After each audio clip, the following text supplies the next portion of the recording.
The railroad agent didn't knock. He shoved the door of the Hayes ranch open hard enough to crack the frame, and the four children sitting at the breakfast table flinched like they'd heard a gunshot. Victor Hale walked in wearing a pressed suit that cost more than most men in Redstone Station earned in 6 months, and he didn't bother removing his hat. He dropped a folded document onto the table, right across Wyatt's half-eaten biscuit, and he smiled at Colton Hayes the way a man smiles when he already knows he's won. "You've got 30 days, Hale said. After that, this land belongs to the Continental Western Railroad." Little Emma, 3 years old, started to cry. Nobody moved to comfort her because everyone in that room had gone perfectly still. That was the moment everything changed, and none of them knew that the woman arriving on the afternoon train, the one nobody in town expected anything from, was carrying the only thing that could stop it. If you've ever watched someone try to take everything from a family that had already lost so much, you know exactly what that silence feels like. Stay with this story until the very end, because what happens next will stay with you.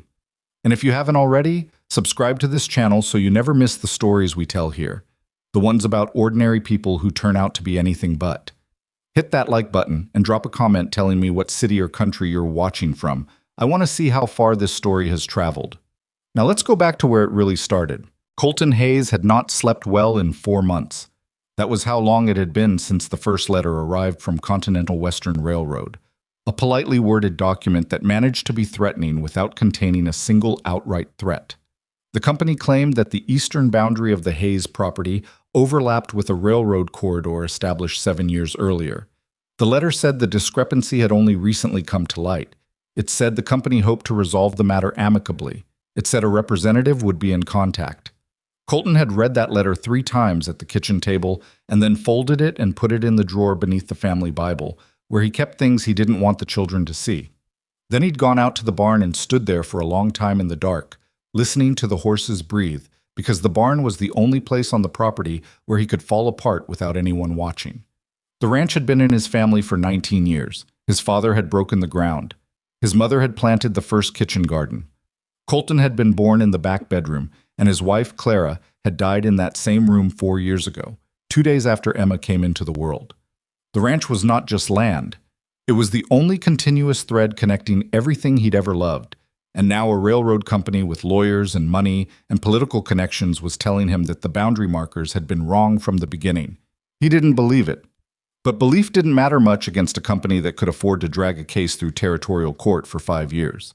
By the time February came around, Colton had spent what little he had on a single consultation with the only attorney in Redstone Station, a man named Driscoll who wore a permanent look of mild apology and who told Colton, gently but directly, that without a competing survey conducted by a certified professional, the Hayes family didn't have much to stand on. The railroad's documentation appeared thorough. Their map bore an official territorial seal. Driscoll said he was sorry. That was when Colton had written the advertisement. He wasn't proud of it. He sat at the table for a long time before he put pen to paper, because writing the advertisement meant admitting that he could not manage alone.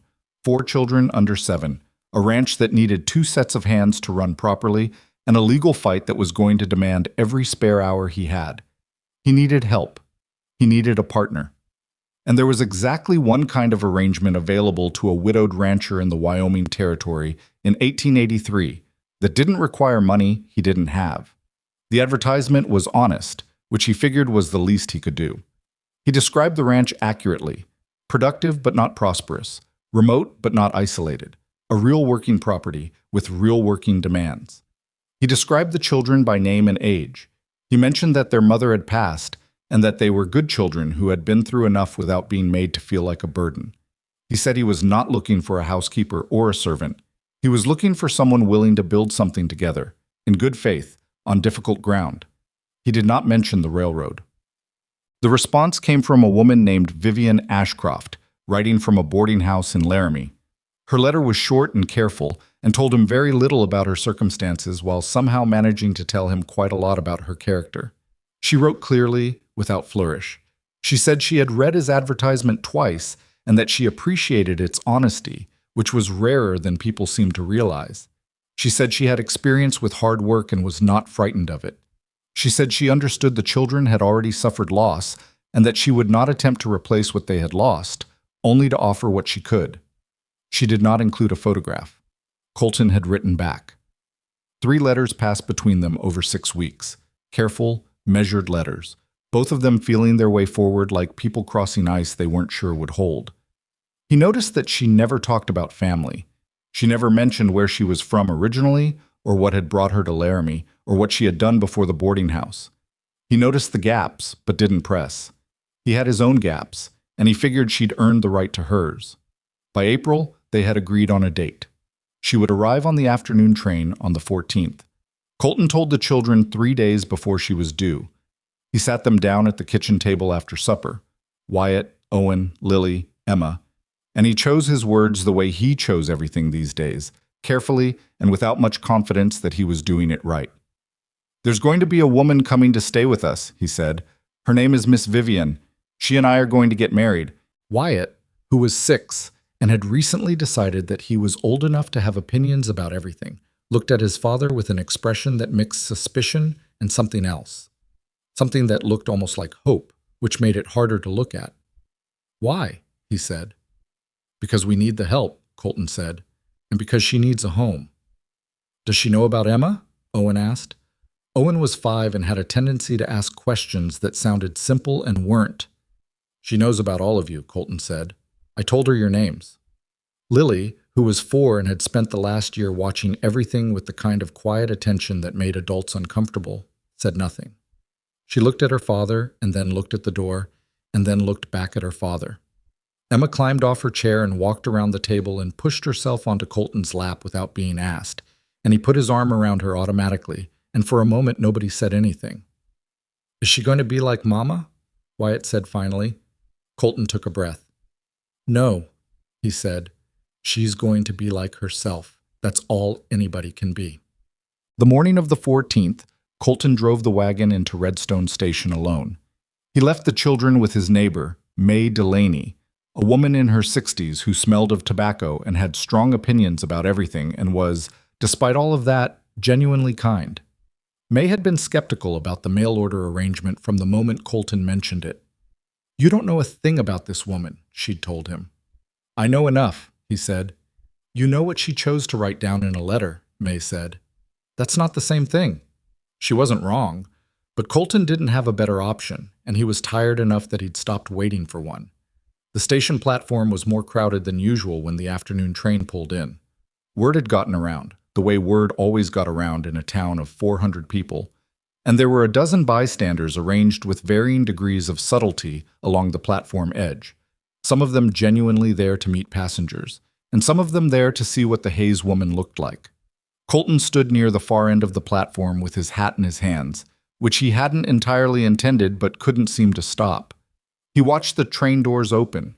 He watched passengers descend. A cattle buyer he recognized, a family he didn't, 2 young men who looked like they were heading to the mines. And then she stepped down. He would think about that moment later, the exact second Vivienne Ashcroft set foot on the platform at Redstone Station. And he would have trouble describing it in a way that was accurate without also sounding like he was saying more than he meant. She was small, that was the first thing. Smaller than he'd pictured, though he hadn't pictured much. She was wearing a coat that had been mended at both elbows, and she was carrying a single weathered suitcase that looked like it had made the trip from somewhere much farther away than Laramie. She moved carefully, like someone who had learned not to expect solid ground. The people along the platform stared. Colton heard someone behind him make a low sound. Not quite a laugh, not quite anything he could name, but something dismissive. He heard a woman's voice murmur something to another woman. He couldn't make out the words. He didn't need to. Vivienne stopped at the bottom of the steps and looked along the platform until she found him, and something in her expression shifted. Not relief, exactly. More like recognition, like she'd been braced for the worst and was recalibrating. She walked toward him and stopped a few feet away and looked up at him, and he could see, up close, that she was exhausted in a way that didn't have anything to do with the train ride. There were shadows under her eyes that looked like they'd been there a while. She was younger than he'd expected, or maybe the same age but worn down in a way that made the difference hard to measure. "Mr. Hayes," she said. Her voice was quiet but even. "I'm Vivienne Ashcroft. I'm sorry, if I'm not what you expected." He looked at her for a moment. He was aware of the people watching. He He was aware of the distance between what they were seeing and what they were thinking, and the gap between those two things sat in his chest like a stone. "You're what you wrote in your letters," he said. "That's what I expected." Something moved in her face that wasn't quite a smile, but he thought it might be the beginning of one. Tick. The wagon ride back to the ranch took 40 minutes, and they spent most of it in silence. Not an uncomfortable silence, but not a comfortable one either. The kind of silence between two strangers who've made a significant decision and are now sitting with the weight of it. At some point, past the second creek crossing, Vivienne said, "How old are they?" "The children." He told her. "That's a lot of years close together," she said. "Clara wanted them close. She said she'd always hated being an only child." He paused. "I probably shouldn't have said that." "It's fine," Vivienne said. "She was their mother. She doesn't stop existing because I arrived." He looked at her sideways, but she was watching the road ahead. After a moment, he turned back to the road too. "The youngest one, Emma. She doesn't really remember her," he said. "The other three do, in different ways. Lily doesn't talk about it much. Owen asks questions sometimes. Wyatt is angry about it, which makes more sense than it probably sounds." "It makes complete sense," Vivienne said. He glanced at her again. "Anger is easier than grief," she said, "especially at 6. He didn't answer that, but he thought about it for the rest of the ride. The children were waiting on the porch when the wagon came up the lane. May Delaney stood behind them with her arms crossed, which was her natural resting posture and meant nothing in particular.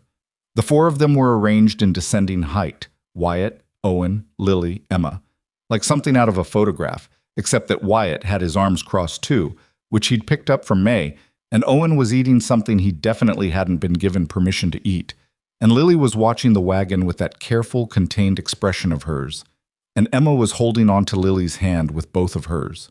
Colton pulled the wagon to a stop and climbed down and came around to offer his hand to Vivienne, which she took without making anything of it, which he appreciated. They walked toward the porch together and stopped at the bottom of the steps. "Children," Colton said, "this is Miss Vivienne." Nobody said anything for a moment. Owen swallowed whatever he'd been eating, which took a second. Emma stared at Vivienne with the uncomplicated directness of a 3-year-old and then said, "Your coat has a hole in it." Vivienne looked down at her sleeve. "It does," she said. "It's been a hard winter." "We have thread," Emma said. "We could fix it." Vivienne looked up from her sleeve to Emma's face, and for just a moment something crossed her expression that Colton couldn't quite name, something that looked like it hurt, in a way that had nothing to do with pain. "Thank you," she said. "That's very kind." Wyatt said nothing. He looked at Vivienne the way he looked at most things these days, measuring, suspicious, withholding judgment while clearly already having formed one. Owen introduced himself with the slightly formal courtesy he'd been working on, having recently decided that courtesy was something worth practicing. Lily stepped forward quietly and said, "Hello, Miss Vivienne," and then stepped back. May Delaney came down from the porch and shook Vivienne's hand with the grip of someone who had decided to reserve judgment but wanted to get a sense of the person regardless. She said, "The stew's on the stove," which was both a practical statement and, from May, something close to a welcome. The first week was awkward in the way that first weeks almost always are, and more awkward than most because of how much everyone was trying not to make it awkward. Vivienne learned the kitchen by doing, not by asking, which Colton noticed and appreciated. She made mistakes and didn't apologize for them more than once. She learned quickly where things were, how the stove ran, which drawer stuck. She was careful with the children, not effusive, not distant, but careful. She paid attention. She watched who needed what and moved accordingly without making a production of it. The children adjusted at different speeds. Emma was the fastest. By the 3rd day, she had appointed herself Vivienne's guide to the ranch, pulling her from room to room, narrating the contents of cupboards, introducing her to the dog, the chickens, and a particular rock behind the barn that Emma considered significant. Vivienne followed her with serious attention, which Emma received as her due. Owen warmed up by the end of the first week, mostly through the medium of questions. He asked Vivienne where she'd grown up, what the biggest city she'd ever seen was, whether she'd ever been on a steamboat, what she thought about the possibility of getting a second dog. Vivienne answered each question with real consideration, which Owen recognized and responded to. Lily took longer. Not hostile, Lily was never hostile, but watchful. She'd bring Vivienne her plate at dinner and say thank you when Vivienne braided her hair, and she'd sit near her in the evenings without initiating anything. Colton figured Lily was doing what Lily always did, which was taking her time deciding what she actually felt before committing to it. Wyatt did not thaw. I was polite, which cost him visibly, and he did his chores without complaint, and he never said anything rude. But there was a wall, and it was solid, and Colton wasn't sure what it was going to take. He didn't push it. He figured Wyatt had earned the right to take his time. The railroad sent another letter in the second week of May. Colton read it alone at the kitchen table after the children were in bed. This one was from Victor Hale directly, the company's regional land agent, whose name had appeared on every document so far, and whose signature carried the particular quality of a man who has never been told no in a way that stuck. The letter was polite. The letter was almost friendly. It acknowledged that the dispute was unfortunate and expressed the company's genuine desire to reach a fair resolution. It suggested that perhaps Mr. Hayes would be open to discussing a reasonable buyout figure, given that continued litigation was costly for everyone involved. The letter did not say that the Hayes family would lose. It didn't have to. Colton folded it and sat there for a while. Then he heard a sound from the hallway and looked up. Vivienne was standing in the doorway in her coat, which she'd thrown over her nightgown.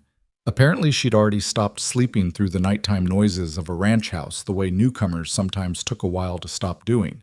She looked at him, and then at the folded letter. "Bad news?" she said. "Pressure," he said. "It's what they do. They don't need to take you to court if they can wear you down first." She came in and sat down across from him. He hadn't intended to talk about it, had been managing the whole situation carefully, separately, not wanting to make it her problem before she'd even found her footing.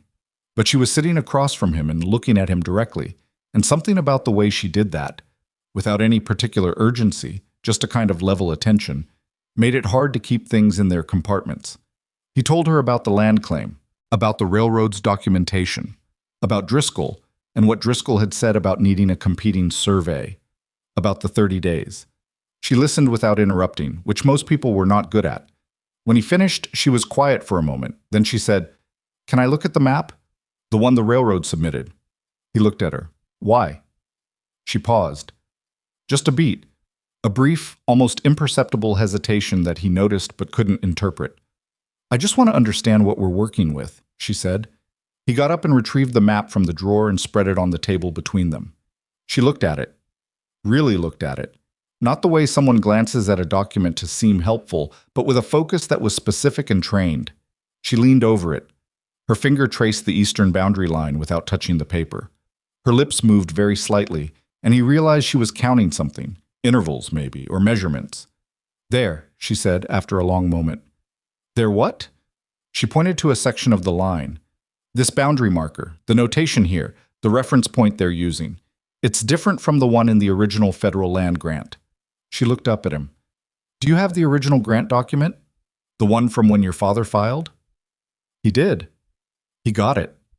She spread it beside the railroad's map and compared them with the focused intensity of someone doing something she'd done many times before, and the room got very quiet. "The reference point has been moved," she said. "It's subtle, but it's there. Whoever drew this railroad map didn't use the same baseline the original survey used. Either it was an error or it was deliberate." Colton stared at her. "How do you know how to read these?" She looked at him across the table, and there it was again. That slight hesitation, like she was calculating something, like she was deciding. "I used to work with survey documents," she said finally, "a long time ago." He waited for more. More didn't come. "Vivienne," he said. She looked down at the map. "I was an assistant," she said, "to a surveyor. Before things changed. I spent 4 years riding the territory, recording measurements, filing field notes. I know what a real boundary notation looks like." She paused. "And I know what it looks like when one has been changed." The lamp between them burned low, and outside the wind came up against the house the way it always did in the evenings, and Colton looked at the woman across from him, the quiet, exhausted, carefully worded woman who had stepped off a train with a mended coat and a weathered suitcase. and he thought that he had completely failed to understand who he was dealing with. "What else do you know?" he said. She was quiet for a long moment. "I know that if you can find the original stone markers," she said slowly, "the ones the first survey team placed, your case doesn't depend on anyone's map. The land speaks for itself. The railroad will say the markers don't exist anymore. That's already their position." "I know," she said, "but I have the field notes from that survey, the original ones." She said it quietly, almost under her breath, like she was still deciding whether to say it at all. "I've had them since. I kept them when everything else was destroyed. I've been carrying them for 3 years." The silence in the kitchen stretched out. "Where?" Colton said. She looked at him for one long, considering moment. Then she pushed back her chair, got up, and went down the hallway. He heard her door open. A minute later, she came back carrying the battered leather suitcase, the one that had looked so inadequate on the platform at Redstone Station, the one the whole town had clocked as evidence of her failure. She set it on the table and opened the latches. Inside, beneath a thin layer of clothing, were papers. Folded pages, some of them water-stained, all of them covered in dense handwritten notation. She lifted the stack carefully, the way you handle something fragile, and set it on the table beside the maps. "These are the field notes from the original Hayes Boundary Survey," she said, "filed by the surveyor I worked for. His name was Edmund Carver. He was thorough and honest, and the railroad had him removed from his position 2 years after the survey because he refused to alter his records." She smoothed the top page with one hand. "They destroyed everything they could get to, but I had already made copies, and I kept the originals that were in our field office." Colton looked at the pages. He looked at her. "You've been carrying evidence against the Continental Western Railroad in that suitcase," he said. "Yes." "For 3 years." "Yes." "Why didn't you—" He stopped, started again. "Why are you only telling me this now?" She looked at him steadily. "Because now it matters," she said, "and because I had to know you were someone worth trusting with it." Outside, the wind moved across the Wyoming plain, and the lamp guttered once and steadied. Somewhere down the hall, one of the children shifted in sleep. The night held everything quiet for a long moment. Colton put his hand flat on the table, not on the papers, just on the table beside them, a steadying gesture directed mostly at himself. "The railroad has lawyers," he said, "and a judge they know." "I know," she said. They're going to come after you if they find out what you have." "I know that too." "Vivienne," he said, and his voice came out different than he intended, lower, more direct. "You came here. You came to this specific ranch, answered this specific advertisement." He paused. "Did you know whose land this was before you wrote to me?" She held his gaze, not flinching, not looking away, but also not answering immediately, which was its own kind of answer. "The name Hayes was on the land grant in the field notes," she said finally. "I knew the property was contested. I didn't know if it was the same family." A pause. "But I thought it might be." The lamp burned. "So you came here," he said. "I needed somewhere to go," she said, "and you needed someone. And those field notes have been sitting in that suitcase for 3 years while people lost their land, and I couldn't stop any of it because I had no way to get them in front of a court that would listen." She stopped, straightened. "You have a court date. You have 30 days. That changes things." He sat with that for a long moment. "You came here to fight," he said. "I came here to survive," she said. "Same as you. But if fighting is what it takes—" She glanced at the suitcase, and then at the maps, and then at him. "Then I've been ready for 3 years." He didn't answer right away. He sat across from her in the lamplight in the kitchen of the house he'd been born in, with the evidence that might save it spread between them on the table. And he thought about the 30 days, and the lawyer, and the children asleep down the hall, and the way Vivienne had looked on the platform, small, exhausted, apologizing for herself before she'd given anyone reason to be disappointed. And he understood now that what she'd been was not weak. What she'd been was careful. "All right," he said at last. "Then we fight." She looked at him across the table, and this time what moved across her face was not the beginning of a smile. It was something quieter and more serious than that. The look of someone who has been waiting a long time to have someone say exactly those words. "We'll need to verify the stone markers first," she said, "before we can put anything in front of the court. If the physical markers don't match what the field notes say, nothing else holds. How soon? As soon as the ground is passable. She pulled one of the field note pages toward her and studied it. I know exactly where they should be. Down the hall, there was the small sound of footsteps. Light, deliberate, recognizable. Lily, who sometimes walked in her sleep and sometimes walked when she wasn't sleeping. A moment later, the kitchen doorway held the small shape of a 4-year-old in her nightgown, hair loose, holding a cloth rabbit by one ear, blinking in the light. She looked at her father. She looked at Vivienne. She looked at the papers on the table. Is everything all right? She said, in the way of a child who has learned to ask that question carefully. Yes, Colton said. Go back to bed, sweetheart. Lily looked at Vivienne one more time, that careful, measuring look, and then she crossed the kitchen and put one hand on the table and stood there for a moment. Then she said, Good night, Miss Vivienne, and turned and padded back down the hall. Vivienne watched her go. She was quiet for a moment after the footsteps faded. She's keeping watch, she said. Has been since she could walk, I'd guess. Since her mother got sick, Colton said. She was 2.5. Vivienne nodded slowly. She didn't say anything else about it. She turned back to the field notes, and Colton pulled his chair around to her side of the table, and they worked by lamplight until the night went from deep to deeper, and the stars outside the window began their slow rotation west, and neither of them said anything about trusting each other because they were already doing it, and that was enough. They worked until almost 2 in the morning, and when Colton finally said they should sleep, Vivienne didn't argue. She gathered the field notes with the same care she'd used taking them out, straightening each page, aligning the edges, setting them back in the suitcase in an order that clearly meant something to her, even if he didn't yet understand the system. She latched the case and carried it back to her room, and he heard the soft click of her door, and then the house was quiet again. He sat at the kitchen table for a few more minutes by himself. He wasn't sure what he'd expected from this arrangement. He'd told himself, going into it, that he was being practical, that this was a business arrangement dressed in the language of marriage, and that the important thing was that both parties understood what they were signing up for.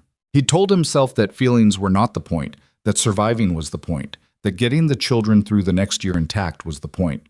He had not expected to sit across a table at midnight from a woman who had been quietly carrying the evidence to save his family's land in a battered suitcase for 3 years, waiting for somewhere to put it. He went to bed. He didn't sleep particularly well, but it was a different kind of not sleeping, less the cold, grinding anxiety of the past 4 months and more, the restless energy of a problem that had shifted from impossible to merely very hard. Morning came the way it always did on a working ranch, without asking whether you were ready. Colton was at the stove when the children came down, and Vivienne was already at the table, which surprised him. She'd beaten him to the kitchen by the look of it, and she'd put water on and sliced bread and was now reading through the field notes again with her coffee. The paper spread carefully to the side so nothing was near the bread knife. She looked up when the children appeared and said good morning to each of them, and Emma climbed immediately onto the chair beside her and tried to look at the papers, and Vivienne moved one toward her, not one of the important ones, just a page of measurements, and let her look. What are all the numbers? Emma said. They tell you exactly where things are, Vivienne said. So if someone tries to move them, you can prove where they were supposed to be. Emma studied the page with great seriousness. That's smart, she said. Somebody was, Vivienne said. Wyatt came in last, already dressed for work, and he looked at the papers on the table and at Vivienne and at his father, and the look on his face was not quite hostile, but it was asking a question he wasn't ready to put into words. He sat down and ate his breakfast without saying much. Colton didn't push it. There were too many other things to push.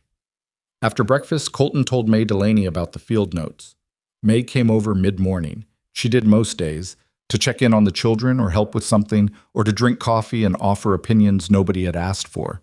And she sat down at the table across from Vivienne and listened to the whole thing with her arms crossed and her expression carefully neutral, which with May was the closest thing to rapt attention. When Vivienne finished, May was quiet for a moment. Then she said, The railroad had Edmund Carver fired? 2 years after the original Hayes survey, Vivienne said. He wouldn't change his records for them.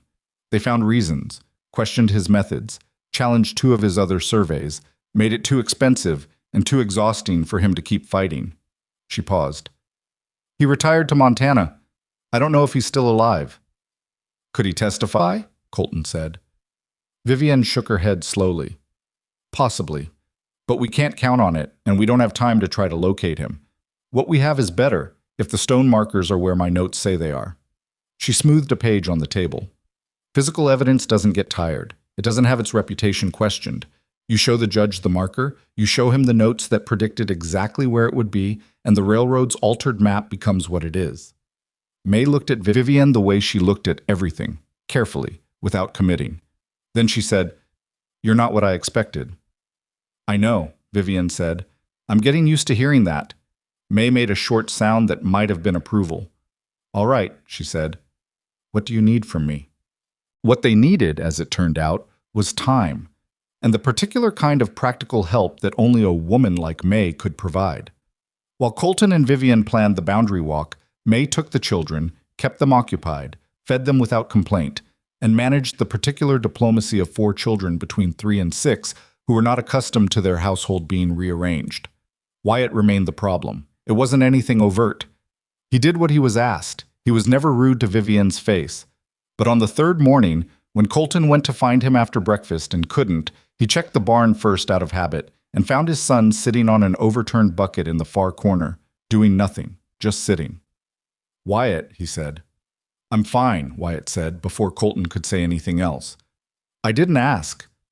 "I know. You were going to." Colton sat down on a hay bale. The barn smelled of horses and old wood and something like permanence, which was probably why they both ended up in it when things felt uncertain. "You want to tell me what's going on with you?" Wyatt looked at his boots. "She knows a lot about our land," he said. "Why does she know about our land?" Colton looked at his son. 6 years old, arms still crossed in that posture he'd borrowed from May.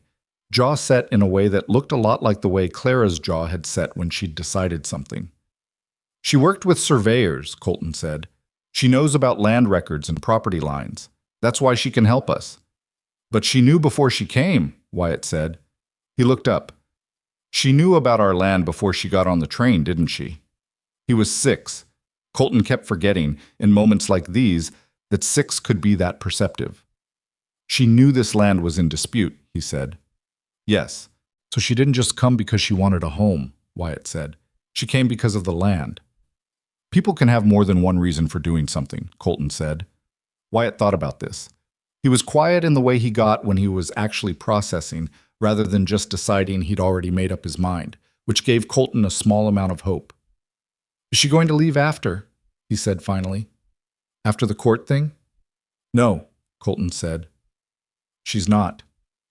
"How do you know?" "Because she made a promise," Colton said. "Same as I did. And because I think she's someone who means what she says." Wyatt looked at his father. He didn't look entirely convinced, but he also didn't look closed off the same way he had. He uncrossed his arms slowly, like it was a concession he was making deliberately. "Okay," he said. "Okay," Colton said. They walked back to the house together, and it wasn't resolved, but it was a little less stuck. On the 5th day, Vivienne and Colton went to find the stone markers. She had been clear from the beginning that this part was essential. The field notes were evidence, but they were paper, and paper could be argued against. The railroad had their own papers, their own seals, their own lawyers ready to challenge the provenance of anything Vivienne presented. The stone markers were different. A carved granite boundary marker driven into the earth by an original survey team could not be forged retroactively, and if it stood where Vivienne's field notes said it would stand, the railroad's altered map would not survive contact with a judge who still believed in physical reality. "How confident are you?" Colton asked as they rode out along the eastern fence line. "In the notes?" She was riding May's horse, which was a reasonably mannered bay that seemed to have decided she was acceptable. "Very confident. I cross-referenced them against 2 federal land records before I left Laramie. The measurements are accurate." "But you haven't been here before." "Not to this specific property." She looked out across the flats, studying the lay of the land the way he'd started to notice she did everything, methodically, without haste, without the particular form of impatience that usually hid itself as thoroughness. "The general region, yes. I covered a lot of this territory in 4 years." They rode in silence for a while. The morning was cool and the grass was brown still from the winter, but starting to show the faint first color of spring at the root level. The sky was that specific Wyoming blue that looked like someone had stretched it too tight. "Will you tell me about it?" Colton said. "The surveying work." She was quiet for a moment. I was starting to recognize her pauses. There were different kinds. There was the pause of someone who didn't have an answer yet, and there was the pause of someone who had an answer they were deciding whether to give, and there was the pause of someone who had an answer that cost something to say. This was the third kind. "Edmund Carver was a fair man," she said finally.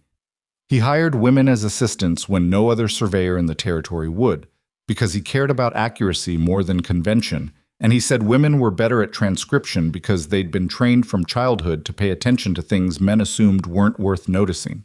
She paused. "He was right, as it turned out." "How did you find him?" "My father knew him, distantly. After my father died, I was 19. I had no money and no other option, and Mr. Carver needed an assistant for a survey in the Bighorns. I rode 3 days to get to where the crew was starting." A small silence. "He hired me on the spot. He said anyone willing to ride 3 days for the chance deserved a chance." Colton let that sit. "You did it for 4 years?" 4 years, 2 months, and some weeks," she said. "We covered most of the Northern Territory. I learned everything: triangulation, baseline measurement, how to read topography, how to interpret the federal land records back to the original grants, how to spot when records had been altered." She glanced at him. "That last part wasn't something Carver taught specifically. It was something I figured out after Continental Western approached him the first time." "What did they want?" "The same thing they always want," she said flatly. "They had plans for a rail corridor through territory that was already claimed. Some of the claims were homesteads with families on them. They wanted the boundary records adjusted to make the overlap look minimal. Or better, to make it look like it had been there all along and the homesteaders were the ones encroaching." She shifted in the saddle. "Carver refused. He was meticulous about it, documented every approach they made, recorded every conversation. He thought it would protect him. It didn't. It gave them more rope to use against him," she said. "When they finally moved to have his license challenged, everything he'd recorded became evidence of a man with a vendetta against the company rather than a man protecting his records." She pressed her lips together. "He was naive about how these things work. He thought the facts would be enough." "But you kept the records anyway," Colton said. "He didn't know I had copies." She looked out at the horizon. "I made them over the last 6 months before everything fell apart. I didn't tell him because I didn't want him to be implicated further, and because—" She stopped. "Because what?" "Because I already knew it was going to end badly," she said, "and I wanted there to be something left afterward that could still be used." He thought about that. He thought about a woman in her early 20s riding the Wyoming Territory with a survey crew, quietly making copies of records that could destroy a railroad company's fraudulent claims, carrying them out in a leather case when everything collapsed, and then spending 3 years in a Laramie boarding house trying to figure out where they could do any good. "The boarding house," he said. "How long?" 18 months, she said. "I did laundry mostly, sometimes copying work. I was trying to find a case that was still in time, a contested claim where the original survey records were still relevant and where there was a judge who hadn't already been managed." She said that last word carefully, with a specific flatness that told him what she meant by it. "It was harder than I expected. Until you saw my advertisement." "Until I saw your advertisement." She looked at him. "I want you to understand that I would have come regardless. I meant everything I wrote in those letters. I wasn't coming here to use your household as a vehicle for this." She gestured toward the suitcase that hung from her saddle. "But I would be lying if I said the timing wasn't also relevant." "I know," he said. "I'm not angry." She looked at him steadily. "You might have reason to be." "You came to help," he said, "with more than one thing. That's not a betrayal." She looked at him a moment longer. Then she turned back to the horizon and said quietly, "Your father chose a good piece of land." "He did," Colton said. They rode on. The first marker was exactly where Vivienne's field notes said it would be. It was buried, not deliberately hidden, but simply sunk over the years, the earth having slowly worked its way up around the carved granite post, the way it works around anything that sits still long enough. Vivienne dismounted and crouched in the grass at the base of a low ridge, her finger tracing the edge of the post where it showed above ground, and Colton crouched beside her, and they both looked at the carving on the exposed face, a series of numbers and a directional mark, cut deep enough that 19 years of Wyoming weather hadn't touched them. Vivienne pulled the field notes from her coat and unfolded a page and held it next to the marker. Her hand was very steady. The notation matched, not approximately, exactly. She let out a slow breath. It was the only external sign of the tension she'd been carrying, that one breath, and then she was composed again and already looking at the note page for the next reference point. There should be a second one, she said, 300 yards east-northeast near a river bend. If the notes are right about this one, they're right about that one. They're right about this one, Colton said. She folded the page and stood up. Her coat was damp at the knees from the ground. She didn't notice, or noticed, and didn't care. And Colton had the brief thought that he was watching someone who had been waiting 3 years to find exactly this, and who was not going to let a wet coat slow her down. The second marker took longer to locate, not because it wasn't there, but because the river had cut slightly differently than it had 19 years ago. And the bend that the notes described was now a few degrees west of where a first reading suggested. Vivienne recalculated with the patient efficiency of someone doing arithmetic she'd done hundreds of times, and adjusted, and they found it in the bank of the river, half embedded in root growth, the carved face tilted slightly toward the water, but still perfectly legible. Second notation, second match. Colton stood at the river's edge and looked at the marker, and at Vivienne, who was kneeling beside it taking a rubbing of the carving onto paper with a charcoal stick she'd pulled from her coat pocket. She was unhurried, thorough, and entirely focused on what she was doing, and he thought again, as he had at the kitchen table, as he had on the wagon ride back from the station, that he had made a significant error in his assessment of who he was dealing with, and that it was an error he was increasingly glad to have been wrong about. "We need to document these before we present anything to the court," she said, without looking up. Measurements from the current survey marker to the natural reference points. The river, the ridge. Any jury or judge worth convincing is going to want to see the chain of evidence, not just my notes. "You said we don't have a survey professional." "We don't need one for this stage," she said. "We need precise measurements. I can do that. What we eventually need is a court-appointed surveyor to come out and verify." She finished the rubbing and stood up, folding the paper. "But if we can show the judge the markers exist exactly where the original notes say they are, he'll order the verification himself. We don't have to convince him of everything. We just have to convince him there's enough to look at." Colton looked at the river. "Hale is going to know something is happening when we file." "Yes," she said. "He'll try to get ahead of it." "He'll try," she said. "That's why we don't tell Driscoll more than he needs to know until we're ready to file. And we don't go back to that court date empty-handed." She tucked the rubbing inside her coat. "Do you trust Driscoll?" Colton thought about it. "He's honest," he said finally. "Not particularly brave, but honest." "Then we give him what he needs to be effective, and nothing extra," she said. "Keep the field notes out of it until we're in the courtroom." They were quiet riding home. The sun was past noon and heading toward late afternoon, and the light had that amber quality it got in May in Wyoming. Warm, but with an edge to it, like it was reminding you that warm was still contingent. Colton watched the shadow of his horse stretch long across the grass, and thought about 30 days, and stone markers, and a woman who had ridden 3 days at 19 for the chance to do work that mattered. 3 days later, Victor Hale came to the ranch. Not with deputies this time, not with papers. He came alone, which was in some ways more unsettling, in a good horse and clean clothes, and he knocked on the door with the measured courtesy of a man who wants you to believe he's being reasonable. Colton opened the door. Hale smiled. It was a practiced smile, the kind that had probably worked well enough in enough offices and parlors that Hale had stopped questioning whether it worked everywhere. "Mr. Hayes," he said, "I hope I'm not intruding." "You are," Colton said. "But come in." The children were with May. Vivienne was at the table, chit. She had the field notes out, which she'd been cross-referencing against the measurements they'd taken at the markers. But when Hale stepped through the door, she gathered them with one unhurried motion and set them face down beside her chair. And by the time Hale's eyes found her, she had a coffee cup in front of her and a neutral expression on her face. Hale took her in with a brief glance that he clearly tried to make unreadable and didn't quite succeed at. He registered her. the presence of someone he hadn't expected, in a position that suggested she'd been working at that table.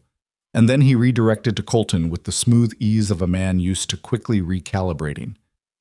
"I wanted to extend an offer of conversation before this goes further," Hale said, sitting down across the table without being asked. "I understand you've engaged Driscoll. He's a capable man. But litigation is expensive for everyone, and the company's position is solid. I'd rather see this resolved without—" "Without what?" Colton said. Hale paused. The smooth surface flickered. "Without difficulty," he said. "The difficulty is already here," Colton said. "You brought it when you filed a claim on land my family has held for 19 years. The company's records are what they are," Colton said. "And so are ours." Hale looked at him. Something had shifted in the room, some quality of the silence, and Hale was the kind of man who noticed atmospheric changes. His eyes moved to Vivienne again, a longer look this time, and she met it without expression and didn't look away. "This is my wife," Colton said. "Vivienne." "Pleasure," Hale said, with a version of the practiced smile directed at her. "Is it?" Vivienne said pleasantly. Something moved behind Hale's eyes. He turned back to Colton. "The company is prepared to offer a fair market value for the affected portion of the property," he said. "Given the expense and uncertainty of court proceedings, that may be the most practical outcome." "Which portion specifically?" Vivienne said. Hale turned to her. She was watching him with an expression of mild, polite attention. "The eastern boundary section," he said. "The corridor we've documented." "How wide is the corridor in the company's documentation?" A short pause. "Approximately 60 yards. "At what reference point?" she said. Hale looked at her with the expression of a man who has walked into a room he wasn't prepared for.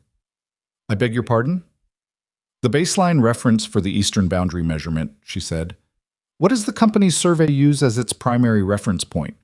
"The federal land grant specifies the original survey's reference point. If the company's documentation uses a different one, the measurements would naturally differ. I'm curious what accounts for the discrepancy." She picked up her coffee cup. "That's all." The room was very quiet. Hale looked at Vivienne Ashcroft, the frail, quiet, plainly dressed mail-order bride who had arrived in Redstone Station with nothing, and who was sitting at a ranch table in Wyoming talking about baseline survey reference points, like someone who had spent years making sure those details mattered. And for just a moment, the practiced ease left his face entirely. What replaced it was not anger, not yet. It was something more calculated than that. He stood up. He buttoned his coat, which he hadn't unbuttoned. He said, "I'll tell the company you weren't interested in discussing alternatives." "Tell them whatever you like," Colton said. Hale walked to the door. At the threshold he turned back and the smile was gone now, and what was under it was closer to the truth of the man. He looked at Vivienne. "You should think carefully about your position, Mrs. Hayes," he said. "Some things are easier to let go of than others." The door shut behind him. Neither of them moved for a moment. Then Vivienne set down her coffee cup, turned back to the field notes she'd gathered, and began laying them out again on the table. "He knows," she said. "He suspects," Colton said. "Close enough," she said.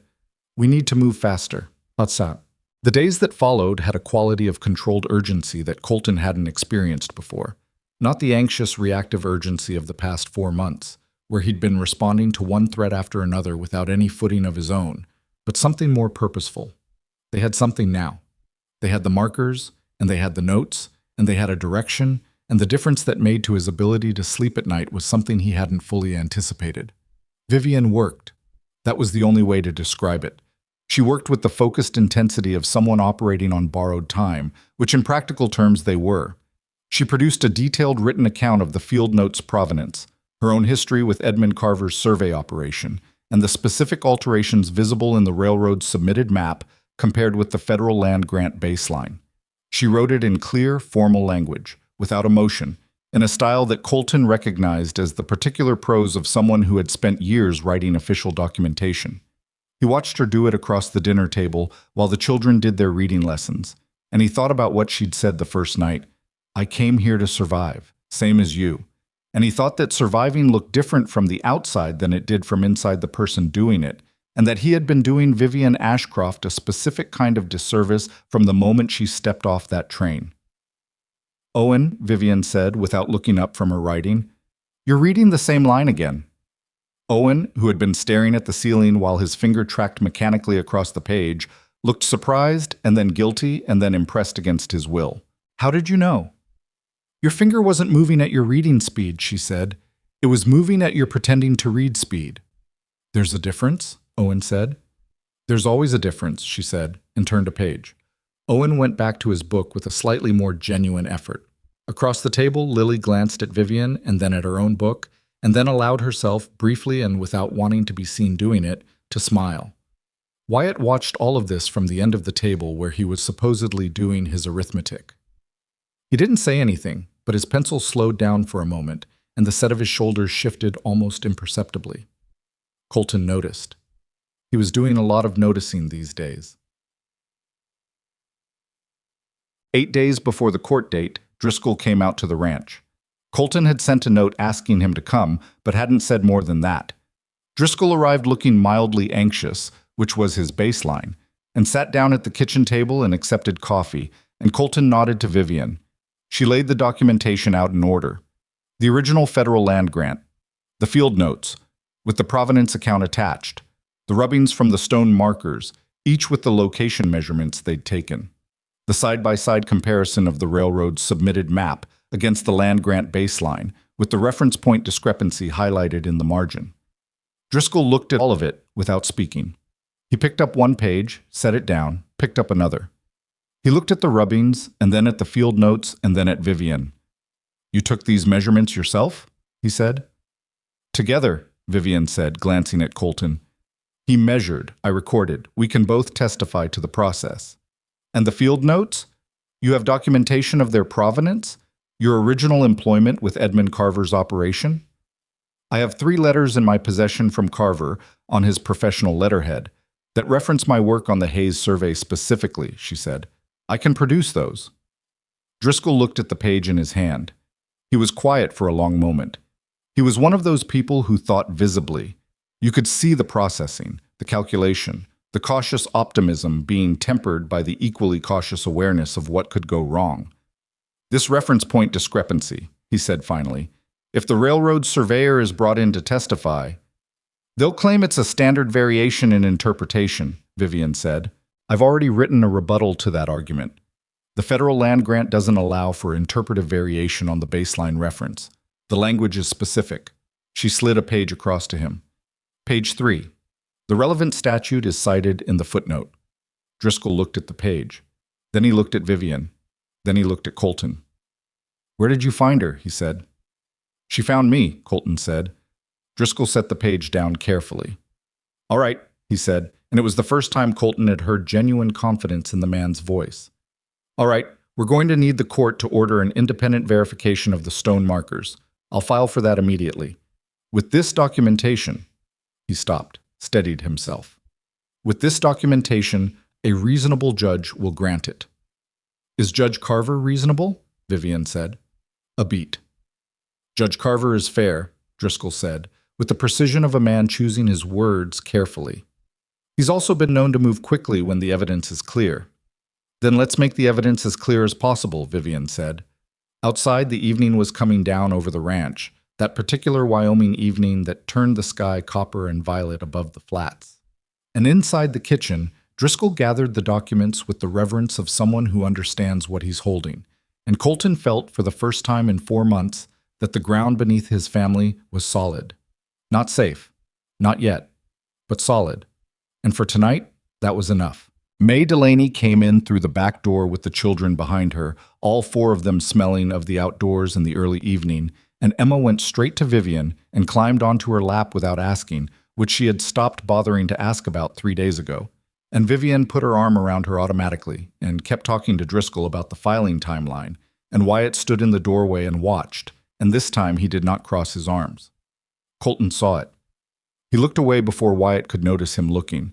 Some things needed to happen in private, even when they happened in the middle of a full room. Driscoll filed the motion for independent verification on a Tuesday, and by Thursday the railroad's legal team had already responded. Colton found out from Driscoll, who came out to the ranch in person rather than sending a note, which told him before the man even opened his mouth that the news wasn't simple. Driscoll sat down at the kitchen table with his hat in his hands and his expression carrying that particular weight of someone who is trying to figure out how to say something without causing a panic. They filed a countermotion, he said, challenging the admissibility of any evidence not previously disclosed during the initial claim period. Colton looked at him. What does that mean for the field notes? It means they're going to argue that any documentation produced after the initial filing, which includes everything we've put together in the past 2 weeks, should be excluded on procedural grounds. Driscoll turned his hat in his hands. It's a standard obstruction tactic. They're not trying to win on the merits. They're trying to win on the clock. Vivienne had been standing at the stove when Driscoll arrived. She came to the table and sat down and looked at the motion document Driscoll had brought, reading it with the same concentrated attention she gave everything. And the kitchen was quiet except for the sound of Emma playing in the next room and the distant noise of Owen and Wyatt somewhere outside. The countermotion cites Territorial Procedure Code, Section 14, she said after a moment. It does, Driscoll said. Section 14 applies to evidence manufactured after filing, she said, not to evidence that predates the filing and was simply not yet presented. She looked at Driscoll. The field notes are 19 years old. The stone markers are 19 years old. We didn't create them. We located them. That's a material distinction. Driscoll looked at her. I know that. You know that. The question is whether Judge Carver will see it that way before the railroad's lawyers spend 3 hours arguing otherwise.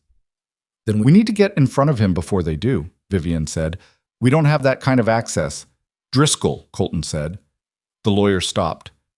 Can you request an emergency hearing on the admissibility question before the main date? Driscoll was quiet for a moment. It's possible, he said. It depends on the docket, and it depends on whether the judge thinks the question warrants it. Make him think it does, Vivienne said. She turned the motion document over and picked up the pencil that was always near her at the table now, and began writing something on the back of a blank page she pulled from the stack beside her. I'll write out the statutory argument. You file it with the request. 3 paragraphs. Specific, sourced, no generalities. She was already writing. The railroad's lawyers will write 12 pages of procedural argument. We write 3 paragraphs of law. Judges read short things more carefully than long ones. Driscoll watched her for a moment with an expression that had moved well past his initial careful reserve and was now something closer to genuine reliance.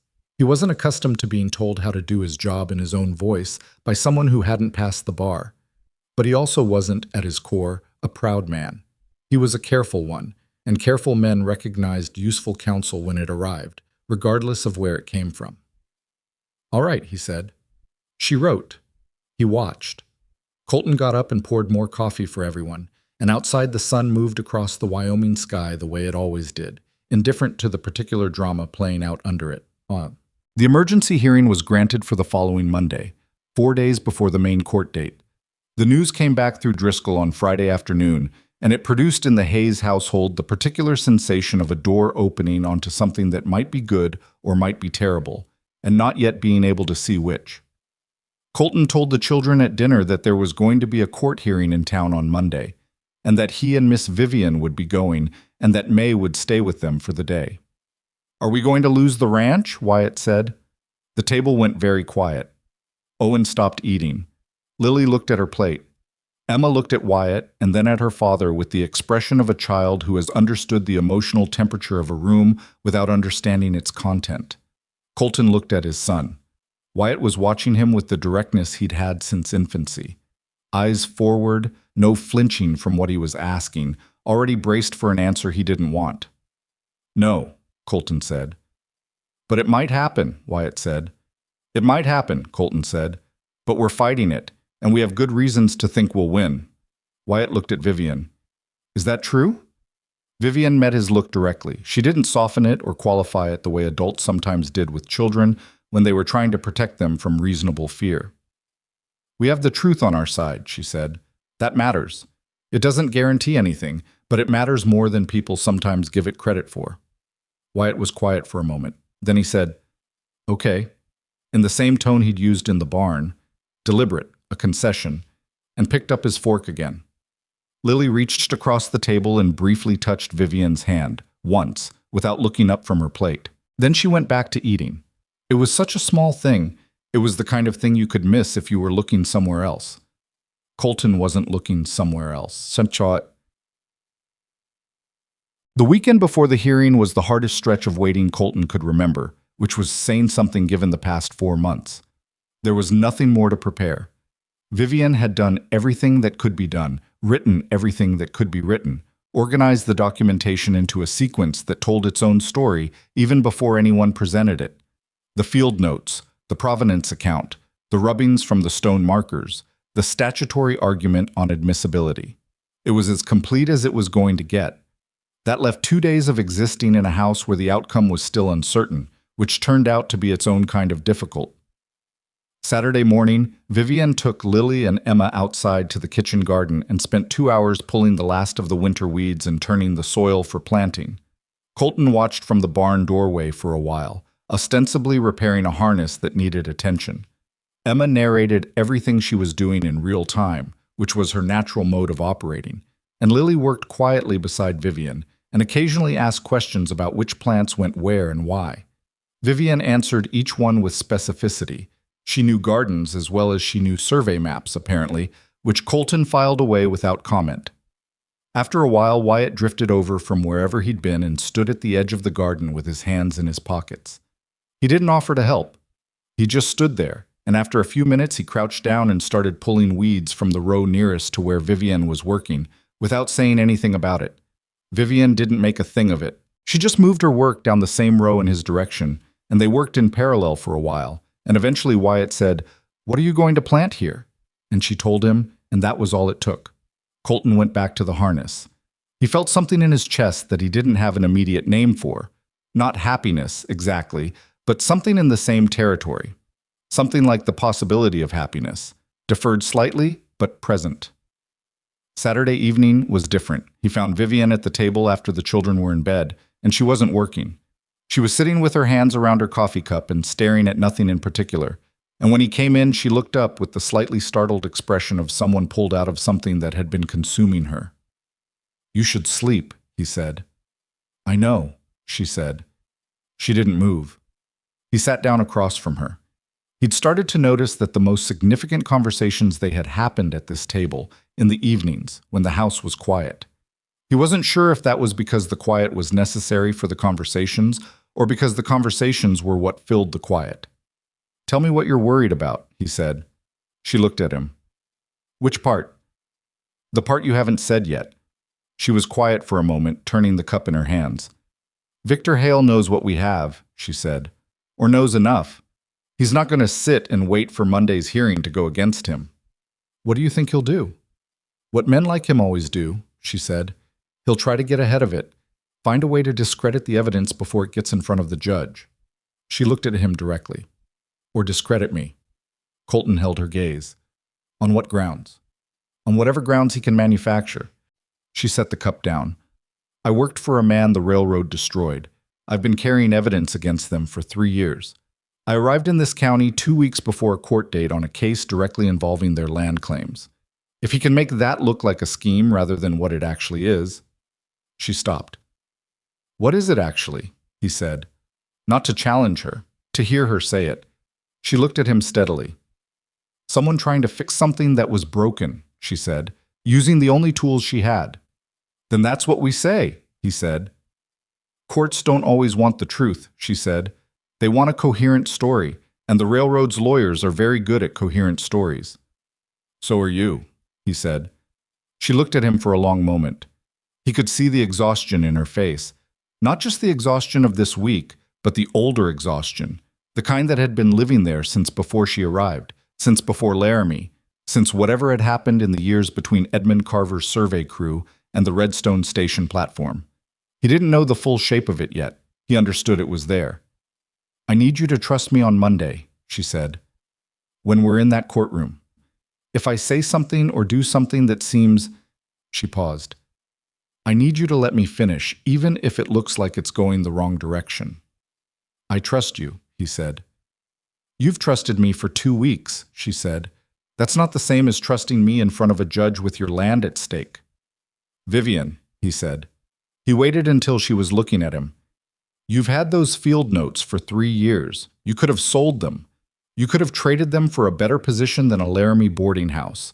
You carried them here, in that suitcase, and you put them on my kitchen table." He kept his voice level. "I trust you." She looked at him for a long moment. Something in her face shifted. Not a dramatic change, more like a small piece of something that had been clenched, releasing slightly. She picked up her coffee cup again. "All right," she said quietly. "Get some sleep," he said. "You too," she said. He went to bed. This time, he slept. Monday came gray and cold, the sky flat and low the way Wyoming skies got in late May when they were deciding whether to storm. Colton hitched the wagon at 6 in the morning, and Vivienne came out at 6:30 in the only dress she had that was clearly intended for formal occasions, dark blue wool, plainly cut, worn at the collar, but still decent. She had the leather folder under her arm with the documentation organized inside, and she had her hair pinned up in a way that made her look older and more deliberate, and she climbed up onto the wagon without assistance and set the folder on her lap. The children were with May. The goodbyes had been brief. Lily had held Vivienne's hand for a moment before letting go, and Emma had cried a little, and Wyatt had said, with the particular tone of a 6-year-old attempting dignity, "Bring the ranch back," which was not quite grammatically right and was somehow exactly right. "We will," Vivienne had said. "I promise." It was the first promise she'd made to any of them directly. Colton had heard it. Wyatt had heard it. He'd stood a little straighter after she said it, which might have meant nothing, and probably meant something. Redstone Station's courthouse was the largest building in town, which wasn't saying much. It was a 2-story frame structure with a false front and a single courtroom on the ground floor that doubled for town meetings and occasional traveling theater performances. It had the specific smell of institutional wood and old paper and the slight cold dampness of a building that was never quite warm enough. The room was more crowded than Colton expected.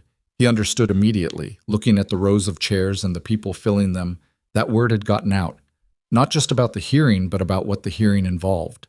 Redstone Station was a town of 400 people in a county of ranchers and homesteaders, and the Continental Western Railroad had been filing land claims in this county for 2 years. There were at least a dozen people in those chairs who had their own stakes in how this morning went, and probably more who were simply there because this was the most significant thing that had happened in Redstone Station in months. Victor Hale sat at the table on the right side of the courtroom with 2 men in suits that hadn't been bought in Wyoming.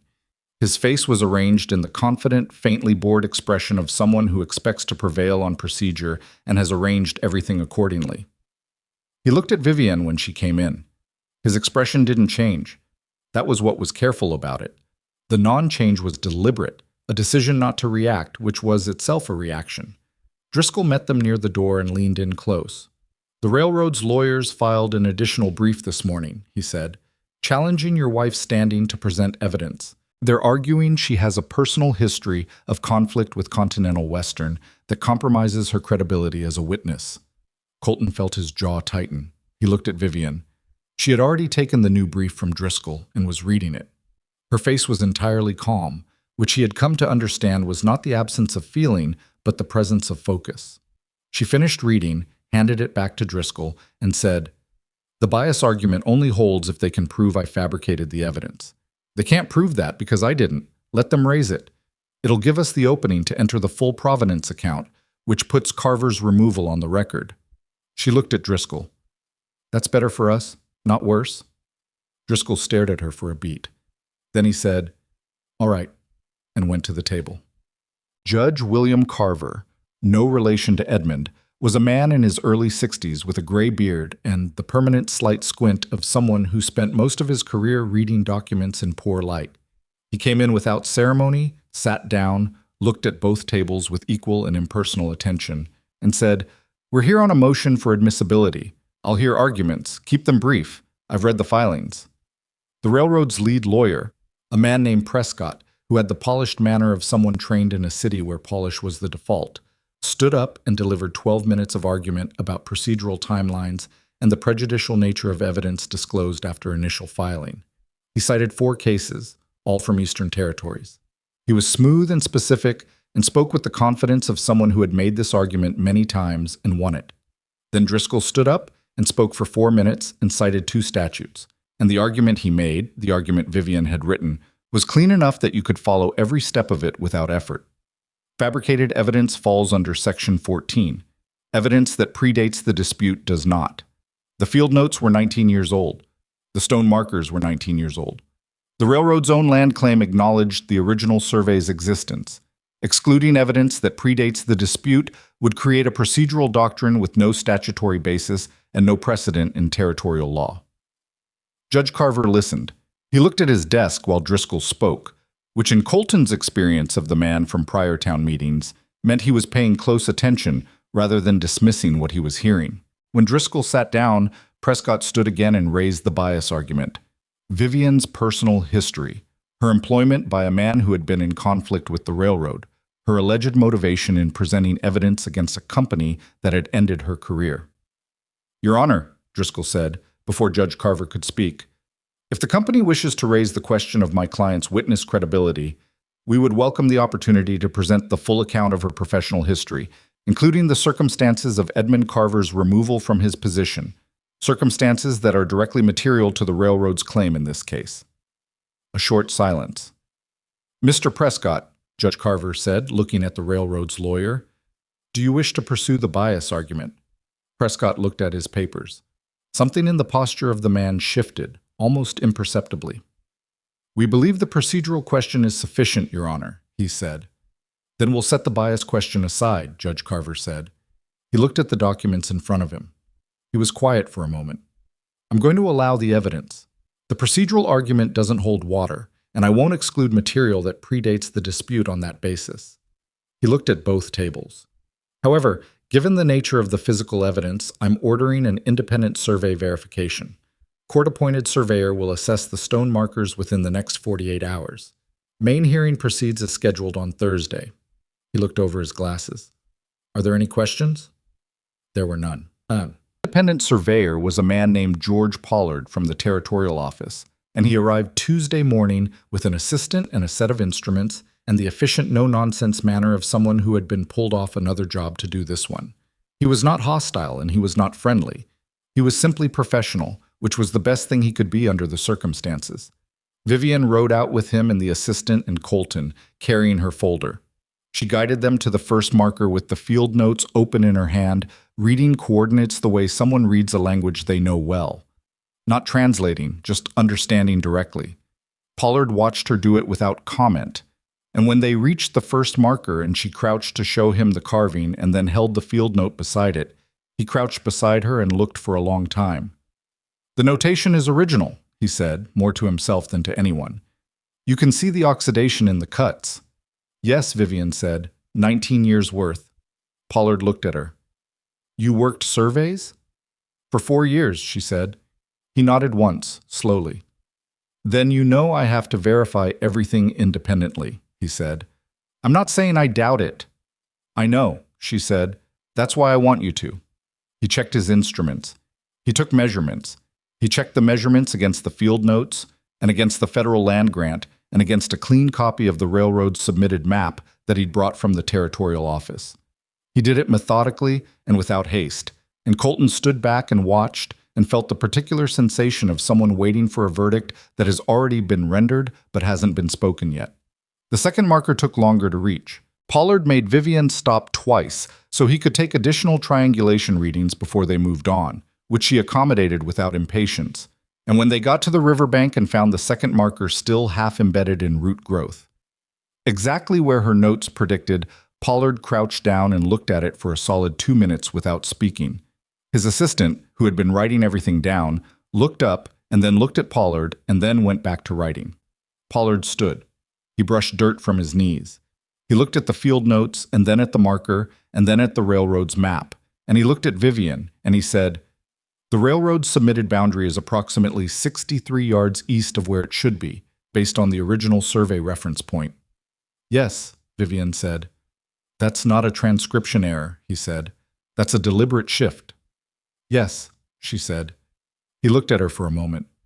I'll have my report to the court by tomorrow afternoon, he said, and turned and started back toward the horses. And something in the set of his shoulders as he walked told Colton everything he needed to know about what that report was going to say. The news reached town before they did. This was the nature of small places. Information moved faster than horses, driven by the network of people who noticed things and talked to people who noticed other things. By the time Colton pulled the wagon up to Driscoll's office late Tuesday afternoon, there were already 2 ranchers waiting outside who had heard from someone who had heard from Pollard's assistant that the independent survey had found what it found. One of them was a man named Bert Faulkner, who ran cattle on the property east of the Hayes land and who had his own unresolved dispute with the railroad about a different stretch of boundary. He shook Colton's hand and looked at Vivienne and said, "That true? The markers match the original notes?" "Every measurement," Colton said. Faulkner looked at Vivienne for a long moment. Then he said, "What's your name, ma'am?" "Vivienne Hayes," she said. He nodded, once, with the particular weight of a man deciding something. "All right," he said. "Then I'll be in the courtroom Thursday." By Wednesday, there were more. May Delaney reported it from her rounds through town. People were talking. Not the vague talking of rumor, but the more deliberate talking of people who are paying attention and thinking about what something might mean for them. 2 other families with pending railroad disputes had contacted Driscoll. A territorial newspaper correspondent who had come through on Tuesday for an unrelated story had stayed after hearing what was happening. Victor Hale, as best anyone could tell, had been in the telegraph office 3 times since Monday. "He's trying to get someone to intervene from above," Driscoll said, sitting at the table Wednesday evening. "Above the court level, above the territorial level, if he can manage it." "Can he?" Colton said. "In time? Possibly," Driscoll said. "Not by Thursday." Vivienne looked at the table. "He might try to have the hearing delayed," she said. "On what grounds?" "On any grounds he can file before 9 o'clock Thursday morning," she said. She looked up. "We need to make sure we're in that courtroom before they file anything." Driscoll nodded. "I'll be there at 8. 7:30? Vivienne said. "Can you be there at 7:30? He looked at her. "Yes," he said. Wednesday night was the hardest night. Colton knew it was hard for him, but he understood it was harder for Vivienne in a way he couldn't fully see. She had been carrying this, the notes, the waiting, the specific patient readiness for a moment that kept not arriving, for 3 years. Tomorrow was 3 years coming to a point. That was its own kind of wait. He found her outside after the children were in bed, standing at the fence at the edge of the yard, looking out at the dark flat of the property. The night was clear, colder than the days had been, and the stars were sharp overhead the way they got when the air was dry. He went and stood beside her. Neither of them said anything for a while. "Whatever happens tomorrow," he said finally. "Don't," she said. "Vivienne, don't finish that sentence," she said. "Not sharp, just certain. Whatever happens tomorrow is not an acceptable beginning. We're going to win tomorrow." He was quiet for a moment. "All right," he said. "I've gone over everything twice more," she said. "The statutory argument is sound. Pollard's report will be in before the hearing starts. Driscoll knows the sequence." She said all of this to the dark flat of the land rather than to him. "We have the truth, and we have the physical evidence, and we have an honest judge. That should be enough." "Should be," he said. "It has to be," she said. He stood beside her in the dark. After a moment he said, "Wyatt asked me tonight if you were going to stay." She was quiet. "I told him yes," he said. She turned to look at him, and in the starlight her expression was unguarded in a way that was different from most of how he'd seen her. The careful, focused competence had dropped back for a moment, and what was underneath it was something more uncertain, more searching. "Is that still what you want?" she said. "After all of this, after knowing how I came here." He looked at her. He thought about the kitchen table the first night, and the suitcase full of field notes, and the way she'd let Emma climb on her lap without making anything of it, and the way she'd talked to Wyatt in the barn, and the way she'd said we're going to win tomorrow with a certainty she was holding together through sheer force of will. "Yes," he said. "That's still what I want." She nodded, once. She turned back to look at the land. "Your father built something worth keeping," she said quietly. "We're going to keep it," he said.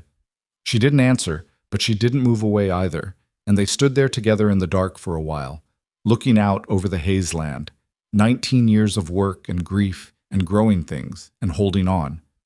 And the night was very still. Thursday morning arrived with the gray-pink light of a day trying to clear. By the time Colton and Vivienne reached the courthouse at 7:25, Driscoll was already there, and he was not alone.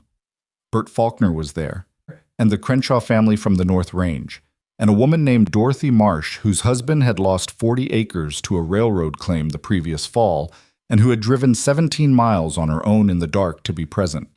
The correspondent from the territorial newspaper stood near the door with a notebook. The courtroom filled in a way that Redstone Station courtrooms almost never filled. Victor Hale arrived at 8:45 with Prescott and the second lawyer and 3 additional men. Colton didn't recognize men who had the particular look of people brought in for emphasis rather than function. Hale scanned the room when he entered, and his expression, which had been composed, shifted slightly. He had not expected this many people. He looked at Vivienne. She was seated at the plaintiff's table, the leather folder closed in front of her, her hands flat on the table, her posture perfectly still. She met his look without expression and held it until he looked away. Judge Carver came in at 9 o'clock precisely. He sat. He looked at the room, at the packed seats, at both tables, at the correspondent with the notebook. His expression gave nothing away. "The matter before this court," he said, "is the Continental Western Railroad's claim against the Hayes property, contested eastern boundary. I have reviewed Mr. Pollard's verification report, which was received this morning." He paused. He looked at both tables with equal deliberateness. "Mr. Prescott, does the railroad wish to enter any additional argument before I issue my ruling on the boundary question?" Prescott stood. He spoke for 7 minutes. The argument was skilled and extensive and ultimately rested on the position that field notes of uncertain provenance, combined with physical markers whose age could not be independently verified to the requisite standard, did not constitute sufficient grounds to overturn an official territorial survey document bearing the company's seal. He sat down. "Mr. Driscoll," Judge Carver said. Driscoll stood. He opened his mouth. "Actually," Judge Carver said, "I'd like to hear from Mrs. Hayes." A ripple went through the room. Prescott looked up sharply. Driscoll sat down slowly, glancing at Vivienne. She stood. She stood the way she did everything, without haste, without performance. She opened the leather folder in front of her and extracted the documentation in the order it was meant to be read, and she looked at Judge Carver, and she spoke. She told him about Edmund Carver. "No relation," she said, and the judge's expression flickered slightly. She told him about 4 years of survey work, about the original Hayes property survey, about the approach Continental Western had made to alter the records and Carver's refusal, about the systematic destruction of the original documentation and the copies she had preserved. She told him about the specific reference point discrepancy, the statutory language that made the discrepancy non-interpretive, and the physical markers that had been sitting in the ground for 19 years waiting for someone to look for them. She spoke for 11 minutes. She did not raise her voice. She did not perform emotion. She laid one thing after another in front of the judge, the way you build something solid, each piece supporting the next, nothing wasted, nothing decorative. When she finished, the room was very quiet. Judge Carver looked at the documentation. He looked at George Pollard's report. He looked at Vivienne, who was still standing with her hands resting lightly on the folder, and then he looked at Victor Hale, who was looking at the table in front of him. "Mr. Hale," Judge Carver said. Hale looked up. "The survey reference point," Judge Carver said. "Your company's submitted map uses a different baseline than the federal land grant specifies." He held up both documents side by side, briefly, then set them down. "Can you explain that discrepancy?" Hale looked at Prescott. Prescott looked at his papers. "The company's surveyor," Prescott began. "I asked Mr. Hale," Judge Carver said. The room held its breath. Victor Hale, who had walked into the Hayes kitchen 3 weeks ago, with the ease of a man who had never been told no in a way that lasted, looked at Judge William Carver across a courtroom full of ranchers and neighbors and a newspaper correspondent with a notebook, and he said nothing. The silence was its own answer, and everyone in that room heard it. Judge Carver let the silence sit for a full 5 seconds. That was not an accident. Colton had watched enough men in authority to know the difference between a silence that happened and a silence that was placed, deliberately, with full awareness of what it would do to the room. Judge Carver set that silence down in front of Victor Hale like an object and let everyone in the courtroom look at it. Then he said, The court will recess for 30 minutes. He stood and left through the side door and the room exhaled. What followed was not orderly. The packed rows of ranchers and neighbors did not sit quietly in their chairs and wait. They turned to each other, and the sound of 30 people talking in low, urgent voices filled the space immediately, and Colton felt it rather than heard it, a kind of collective pressure change. Bert Faulkner caught his eye from across the room and gave a single nod, the kind that meant something definite without being specific. Dorothy Marsh was holding her handkerchief with both hands, and not using it, just holding it.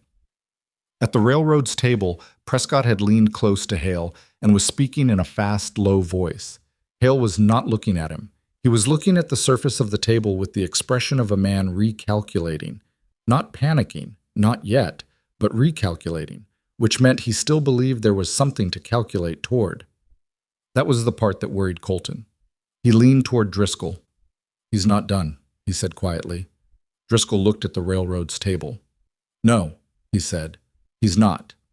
Vivienne was gathering the documentation back into the folder with careful hands, and she spoke without looking up. "Prescott will request a continuance during the recess," she said. "He'll ask for more time to respond to the independent survey report.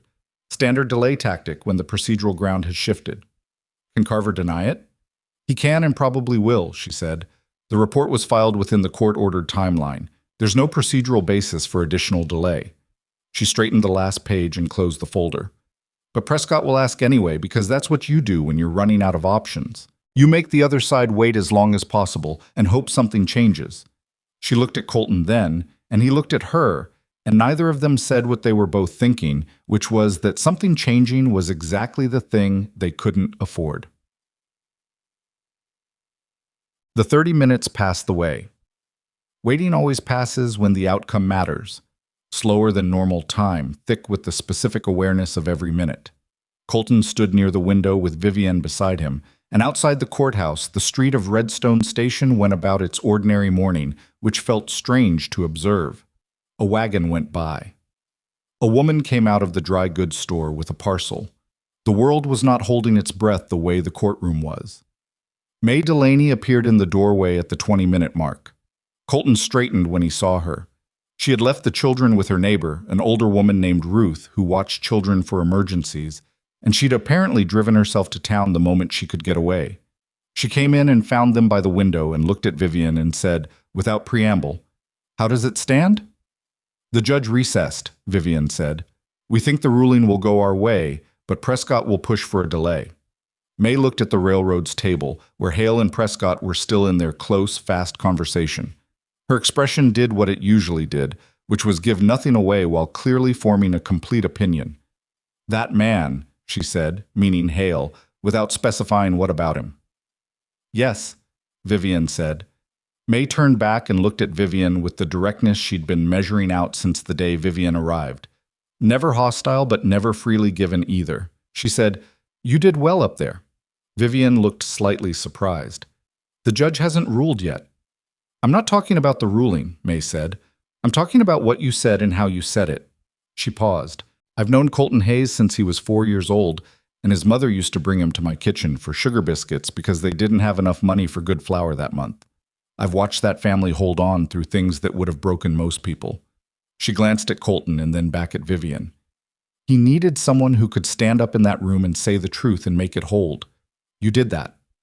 It was from May Delaney, the equivalent of a lengthy declaration of affection. Vivienne understood that. She'd spent enough time around the woman to understand what her economies meant. She said, "Thank you, May," simply, without making more of it. May sat down in the nearest chair and crossed her arms and settled in to wait, which was also, from May, a kind of statement.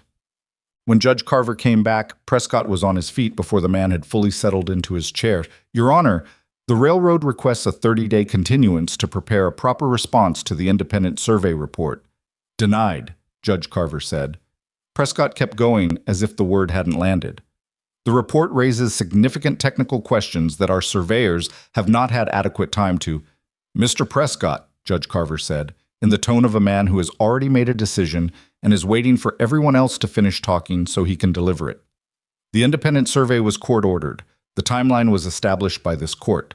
The report was filed on time and according to those terms. A continuance request on the basis of inadequate preparation time is not well-founded when your client has had access to these proceedings from the beginning. He looked at Prescott with the patience of someone who had been a judge for long enough that impatience was no longer useful. Is there anything else? Prescott sat down. Judge Carver looked at both tables. He placed his hands flat on the desk in front of him, which Colton noticed as the same gesture Vivienne used at the kitchen table when she was about to say something she'd made up her mind about completely. The Continental Western Railroad's claim rests on a boundary survey that this court has now established uses a reference baseline inconsistent with the original federal land grant, Judge Carver said. That inconsistency is not minor, and it is not, as the company has suggested, an interpretive variation. The federal land grant language is specific. The original survey notation preserved in the field notes presented by Mrs.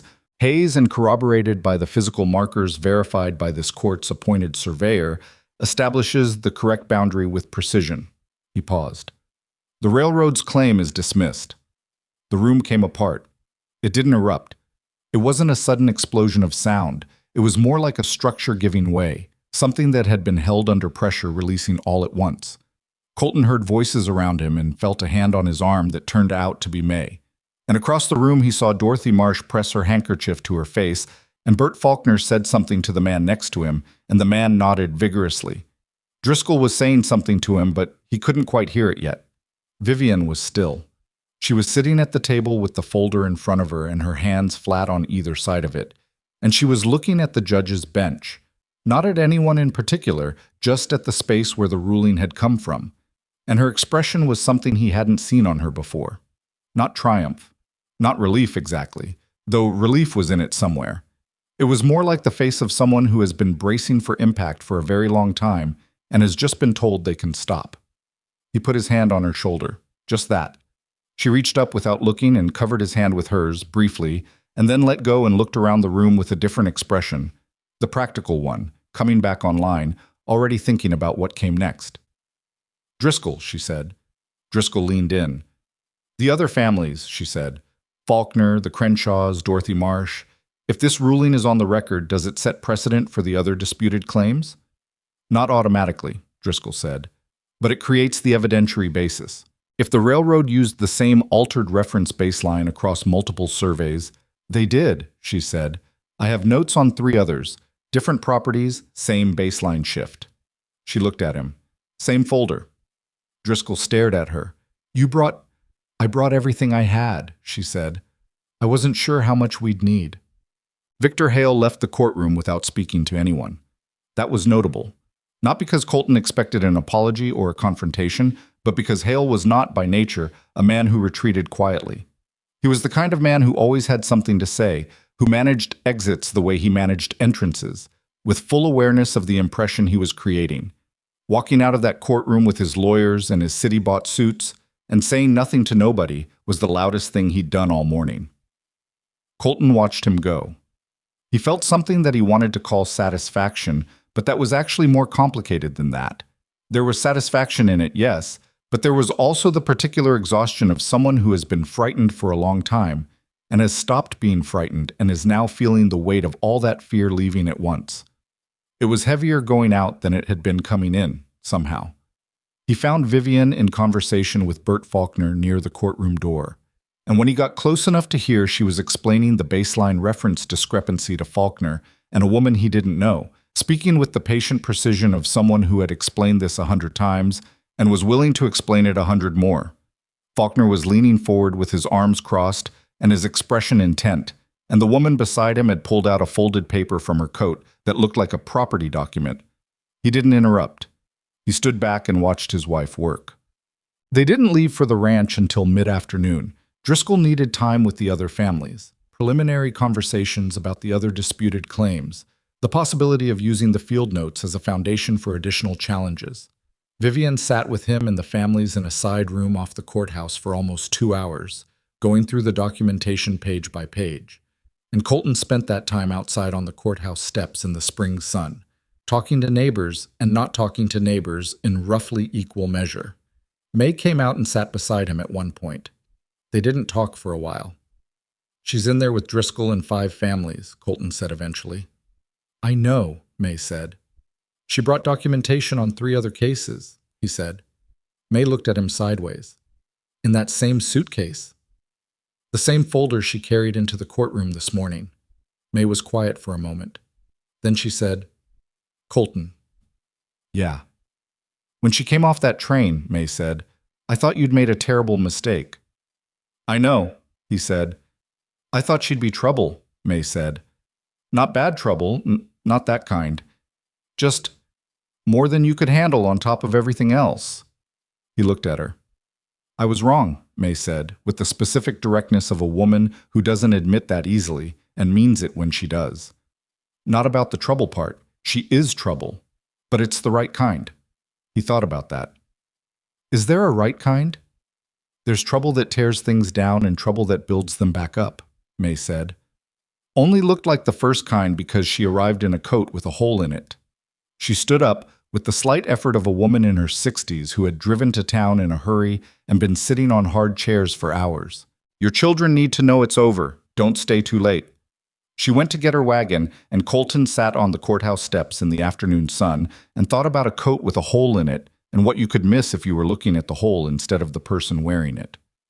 When they finally headed back to the ranch, the sun was angled low, and the light was that amber gold that made the Wyoming plains look, briefly, like somewhere that had always been easy to live in, which it wasn't, but the light didn't care about accuracy. Vivienne sat beside him on the wagon with the leather folder on her lap, and her head tilted back slightly, eyes closed, which was the first time he'd seen her do something that looked purely like rest. The folder was still there, she hadn't let go of it, but the grip was loose, the way you hold something when the emergency is over but the habit of holding it hasn't caught up yet. They rode without speaking for a while. The horse knew the way home. What Driscoll said about the other cases, Colton said eventually. She opened her eyes. Are you going to help them? She considered the road for a moment. If they want the documentation, it's theirs, she said. I've been carrying it long enough. She paused. Whether I'm directly involved depends on what's useful. You'd be useful, he said. Maybe. She looked at the road. I don't need to be the person in the courtroom every time. Today was specific. This land, this case, the others can be handled differently. He looked at her profile. The particular set of her jaw, the slight lines around her eyes that came from years of squinting at measurement documents in outdoor light. What do you want? He said. Not what's useful. What do you actually want?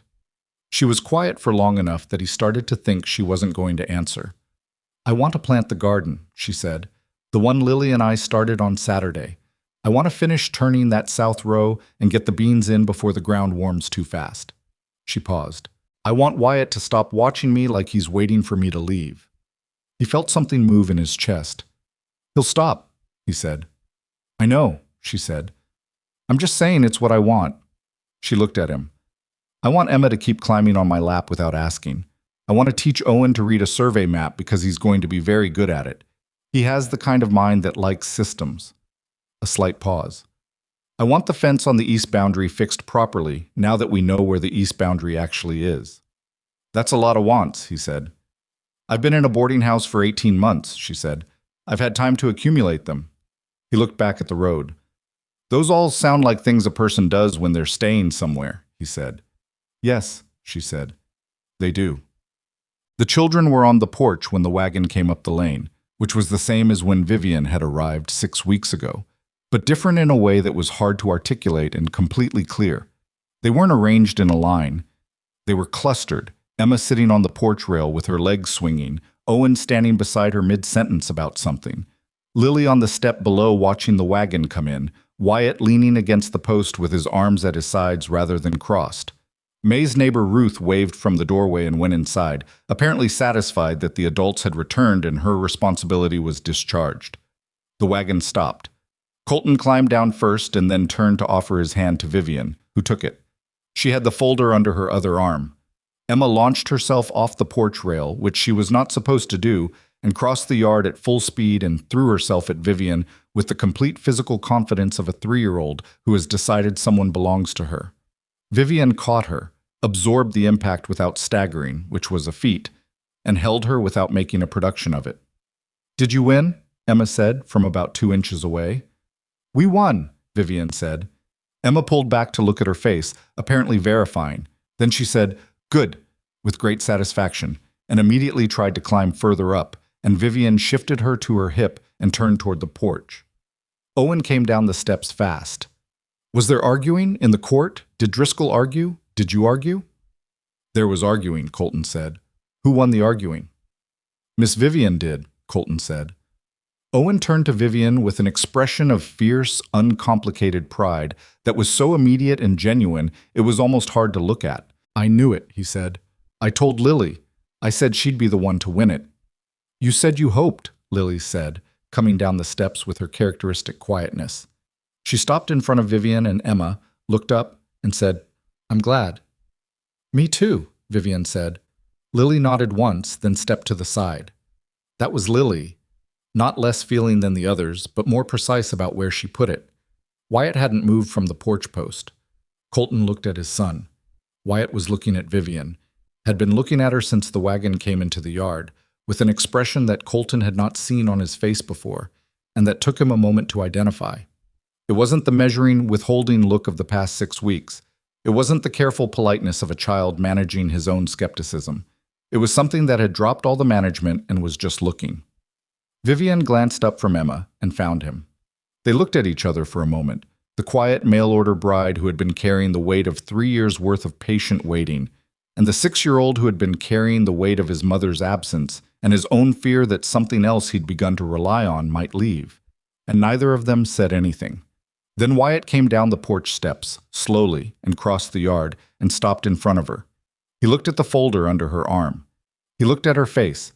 He looked at Emma, who was still on her hip and watching him with the simple interest of a 3-year-old observing something she doesn't fully understand. You kept your promise, he said. Yes, Vivienne said. He was quiet for a moment. Then, with the specific deliberateness of a 6-year-old doing something he's decided to do and is going to do completely, he reached out and took hold of one end of the leather folder, just held it, the way you hold something you want to carry for someone. I can take that inside, he said. She looked at him. She looked at the folder, which she had not released since she picked it up in the courtroom that morning, which she had not let go of in various forms for 3 years. She looked at her stepson, this boy who had crossed his arms and sat on a bucket in the barn and watched her with the careful, injured suspicion of someone who'd been hurt enough to stop trusting. And she let go of the folder.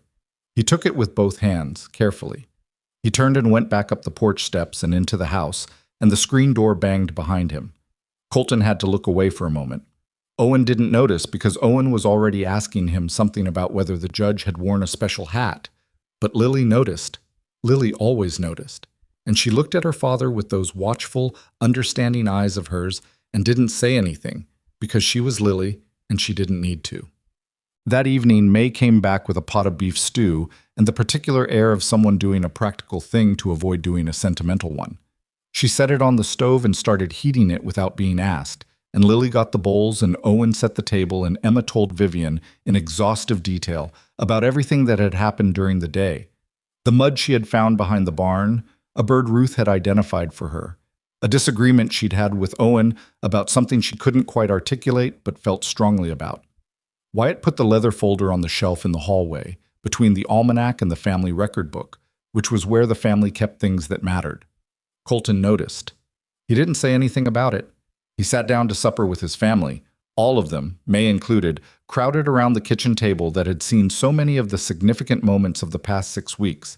And the stew was hot, and the bread was fresh from May's kitchen, and Emma kept leaning against Vivienne's arm, and Wyatt ate his entire bowl and asked for more, which he hadn't been doing lately. After supper, when the children were doing the dishes with the negotiated division of labor that had evolved over the past few weeks, May sat down across from Vivienne with her coffee and said, without setup, Driscoll mentioned there might be other cases. There might be, Vivienne said. He said you have documentation on 3 other disputed properties in the county. I do. May looked at her. Are you planning to do this again? Go through what you went through today for other families? Vivienne considered her coffee cup. The documentation exists, she said. It seems wasteful not to use it. That's not what I asked, May said. Vivienne looked up. Yes, she said. If there are families who need it and a court that will hear it, yes, I'm planning to help. May was quiet for a moment. You're going to need something to do it properly, she said. Not just the notes. You're going to need someone who knows the territorial legal system, someone with access to the courts. Driscoll is one man with one practice, May said. I'm talking about something more organized. She wrapped both hands around her cup. My husband, he's been dead 12 years. He was a territorial land commissioner. I still have contacts in the commission office. She paused, in the way of someone putting something down that they've been carrying for a while. I haven't used them for anything, haven't had reason to. She looked at Vivienne steadily. I might have reason now. Vivienne looked at her. Don't make a thing of it, May said immediately. I'm not making a thing of it, Vivienne said. Good, May said. She drank her coffee. Colton, who had been listening from the doorway, turned and went back into the kitchen and didn't say anything about it to either of them, because they clearly had it handled. Later that night, after the children were in bed and May had gone home and the house was quiet, Colton and Vivienne sat at the kitchen table again. The field notes were in the hallway now, on the shelf where Wyatt had put them. The table was just a table. I want to fix the sign at the gate, Colton said. She looked at him. What sign? My father put a board up when he filed the claim. It just has the property name, Hayes Land. He said he'd put something proper when the place was established enough to say something about. He turned his coffee cup in his hands. It was never quite established enough in his mind. Then he was gone. Vivienne was quiet, listening. I want to put something up now, he said. Something real. She looked at the table for a moment. What would you say? He thought about it. He'd been thinking about it, actually, for a few days. Not consciously, but the way you think about something when it's been working at the back of your mind without announcing itself. Something about what we built here, he said. What this place actually is. She looked at him. Every promise honored, she said quietly. He looked at her. She shook her head slightly. Something Edmund Carver used to say. He had a belief that if you honored every commitment you made, every measurement, every notation, every agreement with the land and with the people on it, you built something that couldn't be taken. She paused. He was idealistic. He was also right. Every promise honored, Colton said, becomes the foundation of a stronger family, she said. That was the second part. He used to say it when we finished a survey and everything had checked out. When the numbers were right and the markers were where they should be and the land was correctly represented. She looked at the table. I haven't thought about that in a long time. He looked at her across the kitchen table. The same lamplight, the same Wyoming night pressing against the windows. And he thought about 6 weeks ago when she'd stepped off a train and apologized for not being what he expected.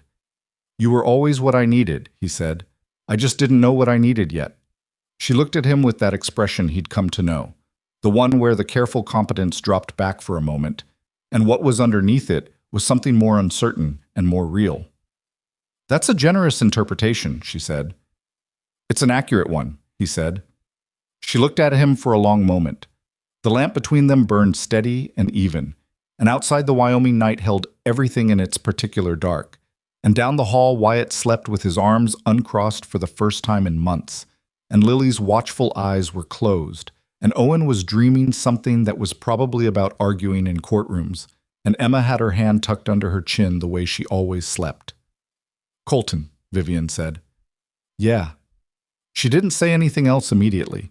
She looked at the table and then at the doorway where the field notes sat on the shelf, and then at him. And when she spoke, her voice was quiet and even. Thank you, she said, for keeping your promise. On the platform. When everyone was watching, and it would have been easy not to. He held her gaze. You've said that before. I know, she said. It bears repeating. He didn't answer that. He refilled her coffee cup and she didn't stop him, and they sat there in the kitchen of the Hayes Ranch, with the night around them and the morning coming, and neither of them felt the need to say anything else, because some things don't need saying once they've already been made true. The beans went in the following Saturday. Vivienne and Lily worked the south row together in the early morning before the sun got high enough to be uncomfortable, and Owen came out to help and mostly asked questions about soil depth, and Emma sat at the edge of the garden and provided commentary on everyone's technique, which nobody had asked for and which she provided freely regardless. Wyatt appeared at some point with the small hand spade that had been hanging in the barn since their mother's time, and he gave it to Vivienne without explanation and then stayed to help her use it, and nobody made anything of that either. Colton watched from the fence for a while. He had fence posts to set on the east boundary, the actual east boundary now, the one that had been established correctly and verified by a court-appointed surveyor and entered into territorial record. The work felt different than it had 2 weeks ago. Not easier. The posts were the same weight, and the ground was the same ground, but different in the way that doing something permanent feels different from doing something temporary. He was setting posts that would stand where they were supposed to stand, on land that was unambiguously his, and the difference between that and what he'd been living with for 4 months was something he hadn't found the right words for yet and wasn't sure he needed to. He set the posts and listened to the sounds from the garden. Emma's running commentary, Lily's quieter voice asking Vivienne something he couldn't quite hear, Owen launching into what sounded like a theory about whether certain vegetables had preferences. And he thought about what May had said on the courthouse steps. The right kind of trouble. He thought she was right. He also thought the right kind of trouble was still trouble, and that this was not over in the way that some endings were over. The railroad had lost one case. They still existed. Victor Hale still existed. The documentation Vivienne had in that folder covered 3 other disputed properties in the county, and those families still had unresolved claims, and the work of getting those claims properly heard was going to require time and effort and the particular patient courage of people willing to stand up and say what was true, even when the people on the other side had more money and more lawyers and more institutional weight. That work was not done. But today was Saturday, and the beans were going in, and that was enough to stand in front of and feel grateful for. The first of the other cases went to court 6 weeks later. It was the Faulkner property, Bert's eastern boundary claim, which the railroad had been pushing on for 14 months before the Hayes ruling gave him the standing to challenge it. Driscoll filed on his behalf, using the same statutory argument Vivienne had constructed, and the field notes that covered the Faulkner survey specifically. Vivienne prepared the documentation package with the same thoroughness she'd brought to their own case, and she sat beside Driscoll at the plaintiff's table when the hearing came, not as the primary voice, but as the person who knew the evidence in the way that only its keeper could. The railroad sent different lawyers this time. Not Prescott. Prescott had apparently been reassigned or had removed himself, which amounted to the same thing. The new team was competent and well-prepared and significantly more careful about the baseline reference question, having clearly been briefed on exactly where the previous case had fallen apart. It took 2 hearings instead of 1. The railroad contested the admissibility of Vivienne's field notes with a more sophisticated argument than Prescott had managed, and Judge Carver allowed more back and forth before ruling. Vivienne sat through it with the patience of someone who has already survived the harder version of something and knows it. Bert Faulkner won. The ruling came down on a Tuesday afternoon, and Bert shook Colton's hand outside the courthouse and then turned to Vivienne and said, "I don't know how to thank you." And she said, "You don't need to. Just use the land well." And he looked at her for a moment with the expression of a man who understands he's been helped by someone who didn't have to help him, and then he nodded and walked to his horse and rode home to tell his family. Dorothy Marsh's case was more complicated. Her husband had signed a document before he died, a document that the railroad had presented as a preliminary sale agreement, which, if valid, would have superseded any boundary dispute entirely. The document's legitimacy was questionable on several grounds, and Vivienne spent 3 weeks working through the legal arguments with Driscoll and increasingly with May's contact at the Territorial Land Commission, a man named Aldrich who had been a colleague of May's husband and who had, it turned out, been watching the Continental Western Railroad's land practices with growing professional concern for the better part of 2 years. Aldrich was the thing that changed the scale. He was not, individually, more powerful than the railroad, but he was connected in the particular way of a man who had spent 20 years in territorial administration. He knew judges, he knew land commissioners in 3 other territories. He knew the federal land office officials who had originally processed the grants that the railroad surveys were supposed to be based on. When Vivienne sat down with him the first time and showed him the field notes and walked him through the baseline reference discrepancy, he looked at the documentation for a long time without speaking and then looked at her and said, How many surveys did Continental Western file in this territory in the past 8 years?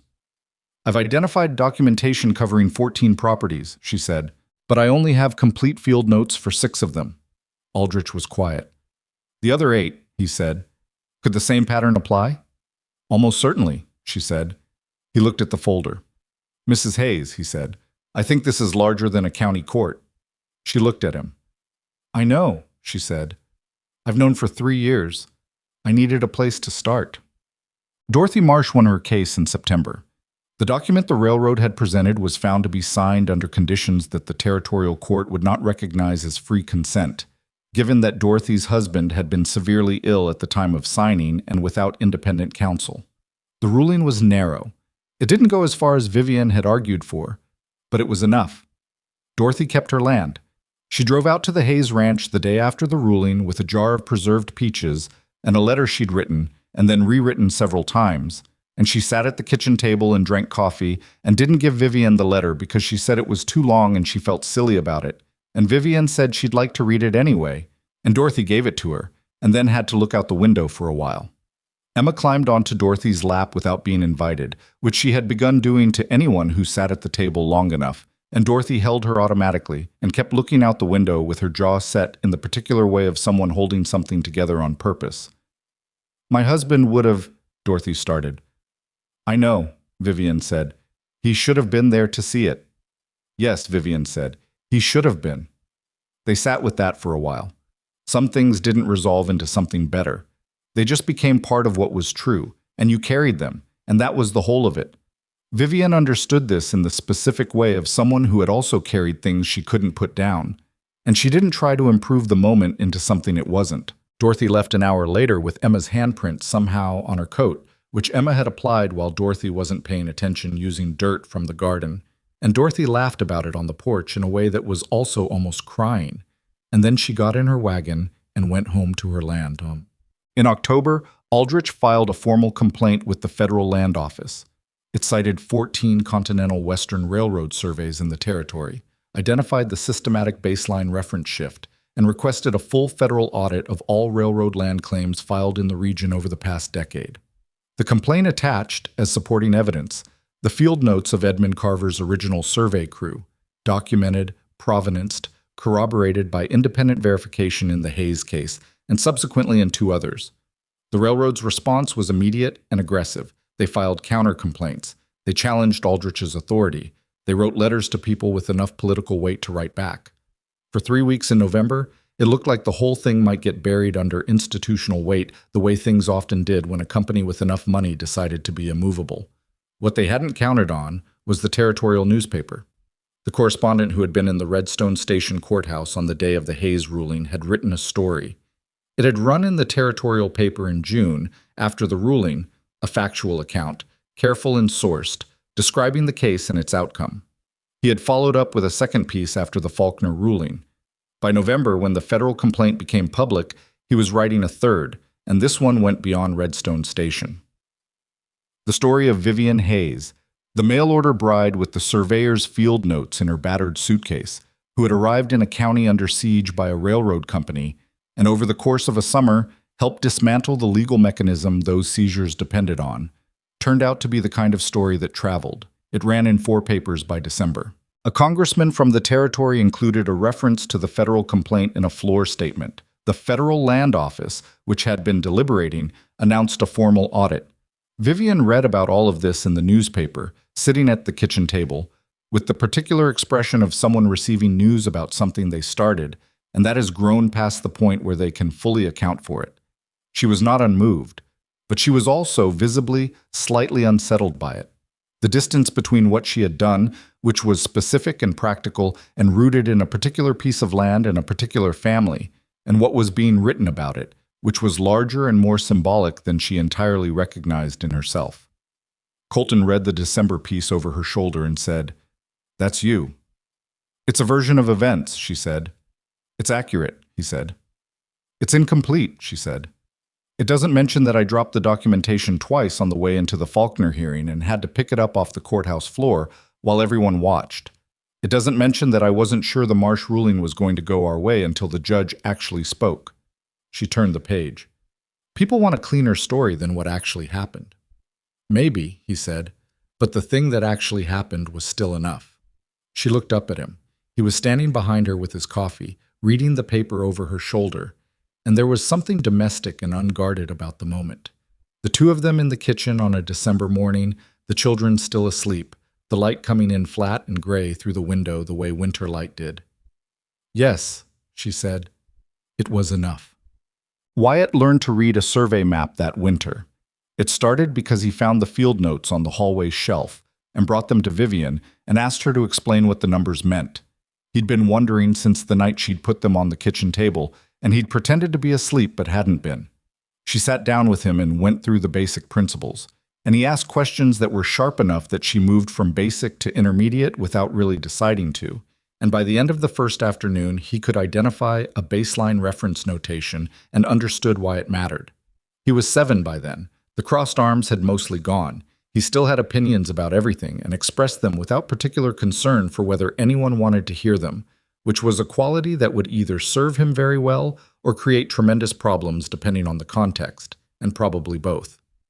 He had a habit of appearing at Vivienne's elbow when she was working on something, not asking for attention, just placing himself nearby with the air of someone who wants to learn by proximity.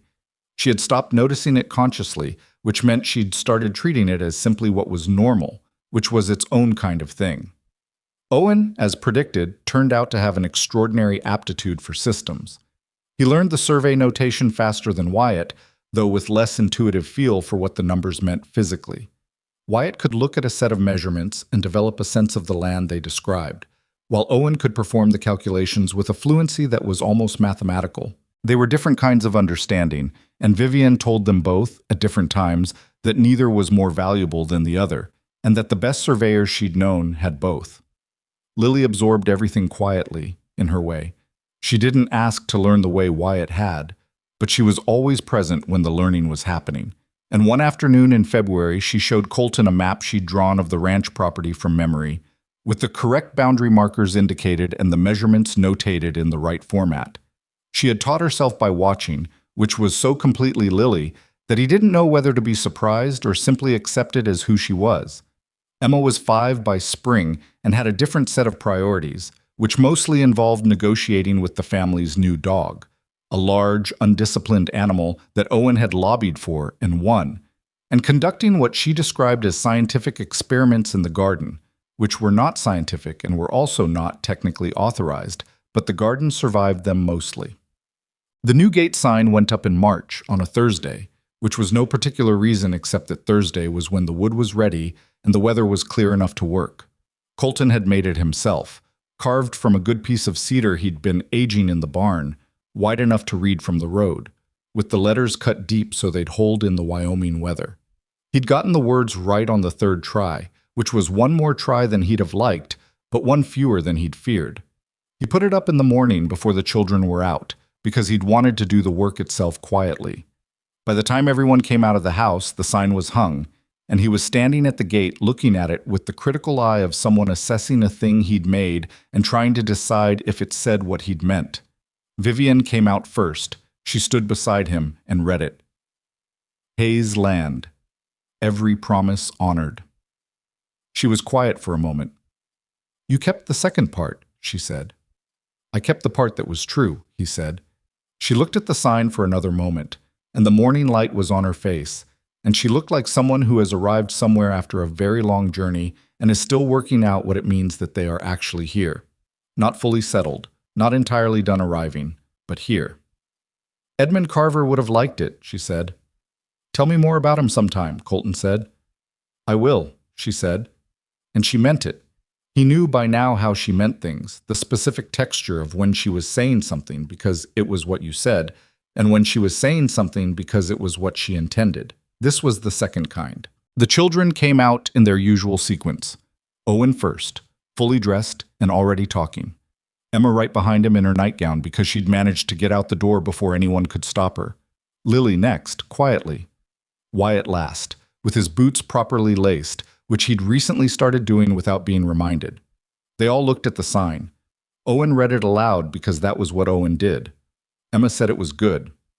Lily reached out and touched one of the carved letters briefly, the way she'd touched Vivienne's hand at the kitchen table on the night of the first court hearing. A single moment of contact and then release. Wyatt stood in front of the sign with his hands in his pockets and his head tilted back slightly to read it properly. And he was quiet for a long moment. And then he said, "Dad carved it wrong in the first 2 tries. I heard him in the barn." "Wyatt," Colton said. "It's better now, though," Wyatt said, with the tone of someone giving a considered assessment. "The letters are even." "Thank you," Colton said, with the tone of someone accepting criticism from a 7-year-old with more grace than he might have managed 6 months ago. Vivienne was looking at Wyatt with an expression that was not quite a smile and was not quite something else. And Wyatt glanced at her and then looked away, and then looked back with that quality he'd had since the barn in May. The deliberate concession, the thing he did when he'd decided something and was acting on it even though it cost him a little. "It's a good sign," he told her directly, like the opinion mattered and she was who he was giving it to. "Your father made it," she said. "I know," Wyatt said, "but it was your words." There is something that gets learned slowly, usually too slowly, about the way people arrive in your life. They come in with what they're carrying, and what they're carrying is almost never visible from the outside, and almost never what you'd guess from looking. The woman who steps off a train in a mended coat with a weathered suitcase is not what she appears to be. The man who puts out an advertisement asking for help in plain language is not just asking for help. The children who are angry and watchful and quiet by turns are not difficult. They are simply people who have been through something, which is the most ordinary thing in the world, and also the hardest. What Vivienne Ashcroft carried in that suitcase was evidence against a railroad company. That was the practical thing, and it was real, and it mattered, and it saved the Hayes land and helped save others beside it. The federal audit ran through 2 full years and resulted in 11 land claims being revisited, and 4 of them ultimately returned to the families who had held them. Aldrich cited the Hayes case in his formal report to the Federal Land Office. The territorial newspaper ran a final piece when the audit concluded, and it mentioned Vivienne by name and described her as someone who had preserved the truth in the only way available to her, quietly, persistently, and at personal cost, until she found a place where it could be used. That was accurate as far as it went. What it didn't say, because newspapers don't have room for this kind of thing, was that what she'd really been carrying was the harder part. The hope, in spite of everything, that the truth was still worth something, and that somewhere there was a situation where it could matter. The willingness to sit in a boarding house in Laramie for 18 months and not give up. The decision, when the advertisement appeared, to take a chance on a man she didn't know, and a family she'd never met, and a piece of land she'd only read about in handwritten field notes, because she needed somewhere to go, and they needed someone who could help. And sometimes that's enough of a reason. She wasn't perfect. She had a habit of working past the point where other people would have stopped, which was useful and also occasionally made her difficult to live with. She was not naturally demonstrative, which the children had learned to work around in their various ways, Emma by simply not asking permission for affection, Owen by translating the demonstrations she did make, Lily by understanding that presence was its own language, Wyatt by eventually deciding that consistency was worth more than warmth, and that Vivienne had plenty of it. She held things inside longer than was probably healthy, and Colton had learned over time to ask directly when he thought something was being held, and she had learned over time to answer without making him ask twice. They were not a perfect family. They were a real one, which is different and better and harder and enough. Years later, Wyatt Hayes became a land surveyor. He was one of the best in the territory, precise, methodical, and deeply committed to the kind of accuracy that protected ordinary people from the particular fraud that had nearly taken his family's land. He learned from his stepmother and from his own years of study, and he taught his own children in turn, and the knowledge passed on through the family the way useful things pass on, through practice and attention and care. Owen went east to study law and came back to practice it, specifically in land rights cases, specifically with the argument that property documentation needed to be verified against original surveys rather than company-filed maps. He cited the Hayes case in his first major brief and won it. Lily became the person people came to when they didn't know where else to go. She had a gift for reading situations that had been there since she was 2.5 years old, watching over her siblings while their mother was sick, and she used it the way people use gifts that were given in difficulty, carefully and with full understanding of what they cost. Emma grew up to be a botanist, which surprised everyone and, upon reflection, surprised no one. She had been conducting unauthorized experiments in the Hayes kitchen garden since she was 5, and the sign on the gate had been her favorite thing about the ranch property since the March morning Colton hung it. She could read a survey map because all the Hayes children could read a survey map, but it was not her primary language. Her primary language was growing things, which she pursued with the same confident determination she'd applied to everything since she was 3 years old, and told a stranger on a train platform that her coat had a hole in it, and they had thread and they could fix it. Vivienne lived at the Hayes Ranch for the rest of her life. That is a simple sentence. It is also enormous. She had lived in enough places without staying, without the sense that her being there was permanent, that her presence was woven into the place rather than temporary in it, that the permanence of the ranch was something she didn't take for granted and never fully stopped noticing. In the mornings, early, before anyone else was up, she sometimes stood at the kitchen window with her coffee and looked out at the land and felt the specific weight of something that was hers. Not just Colton's, not just the children's. Hers too. Earned in the only way things are really earned, not by purchase or inheritance, but by showing up and doing the work and staying.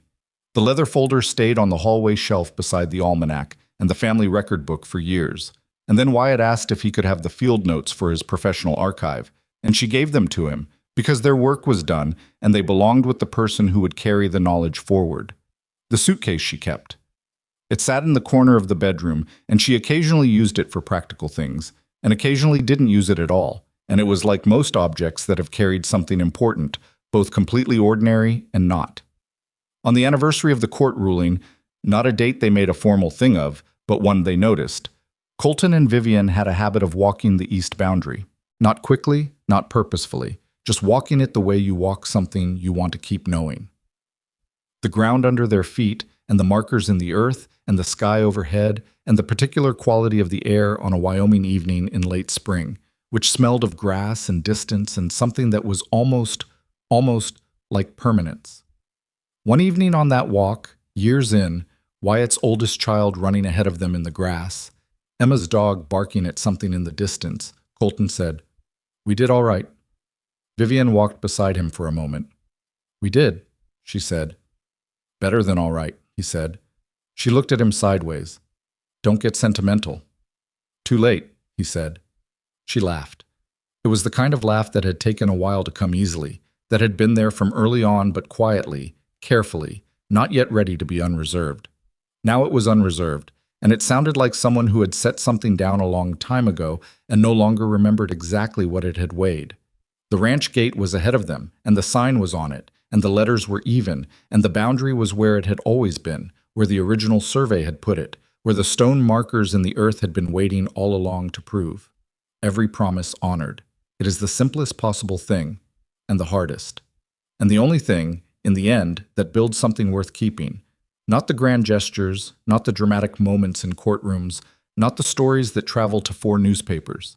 The ordinary daily decision to do what you said you would do, to stay where you said you would stay, to be who you told someone you were going to be.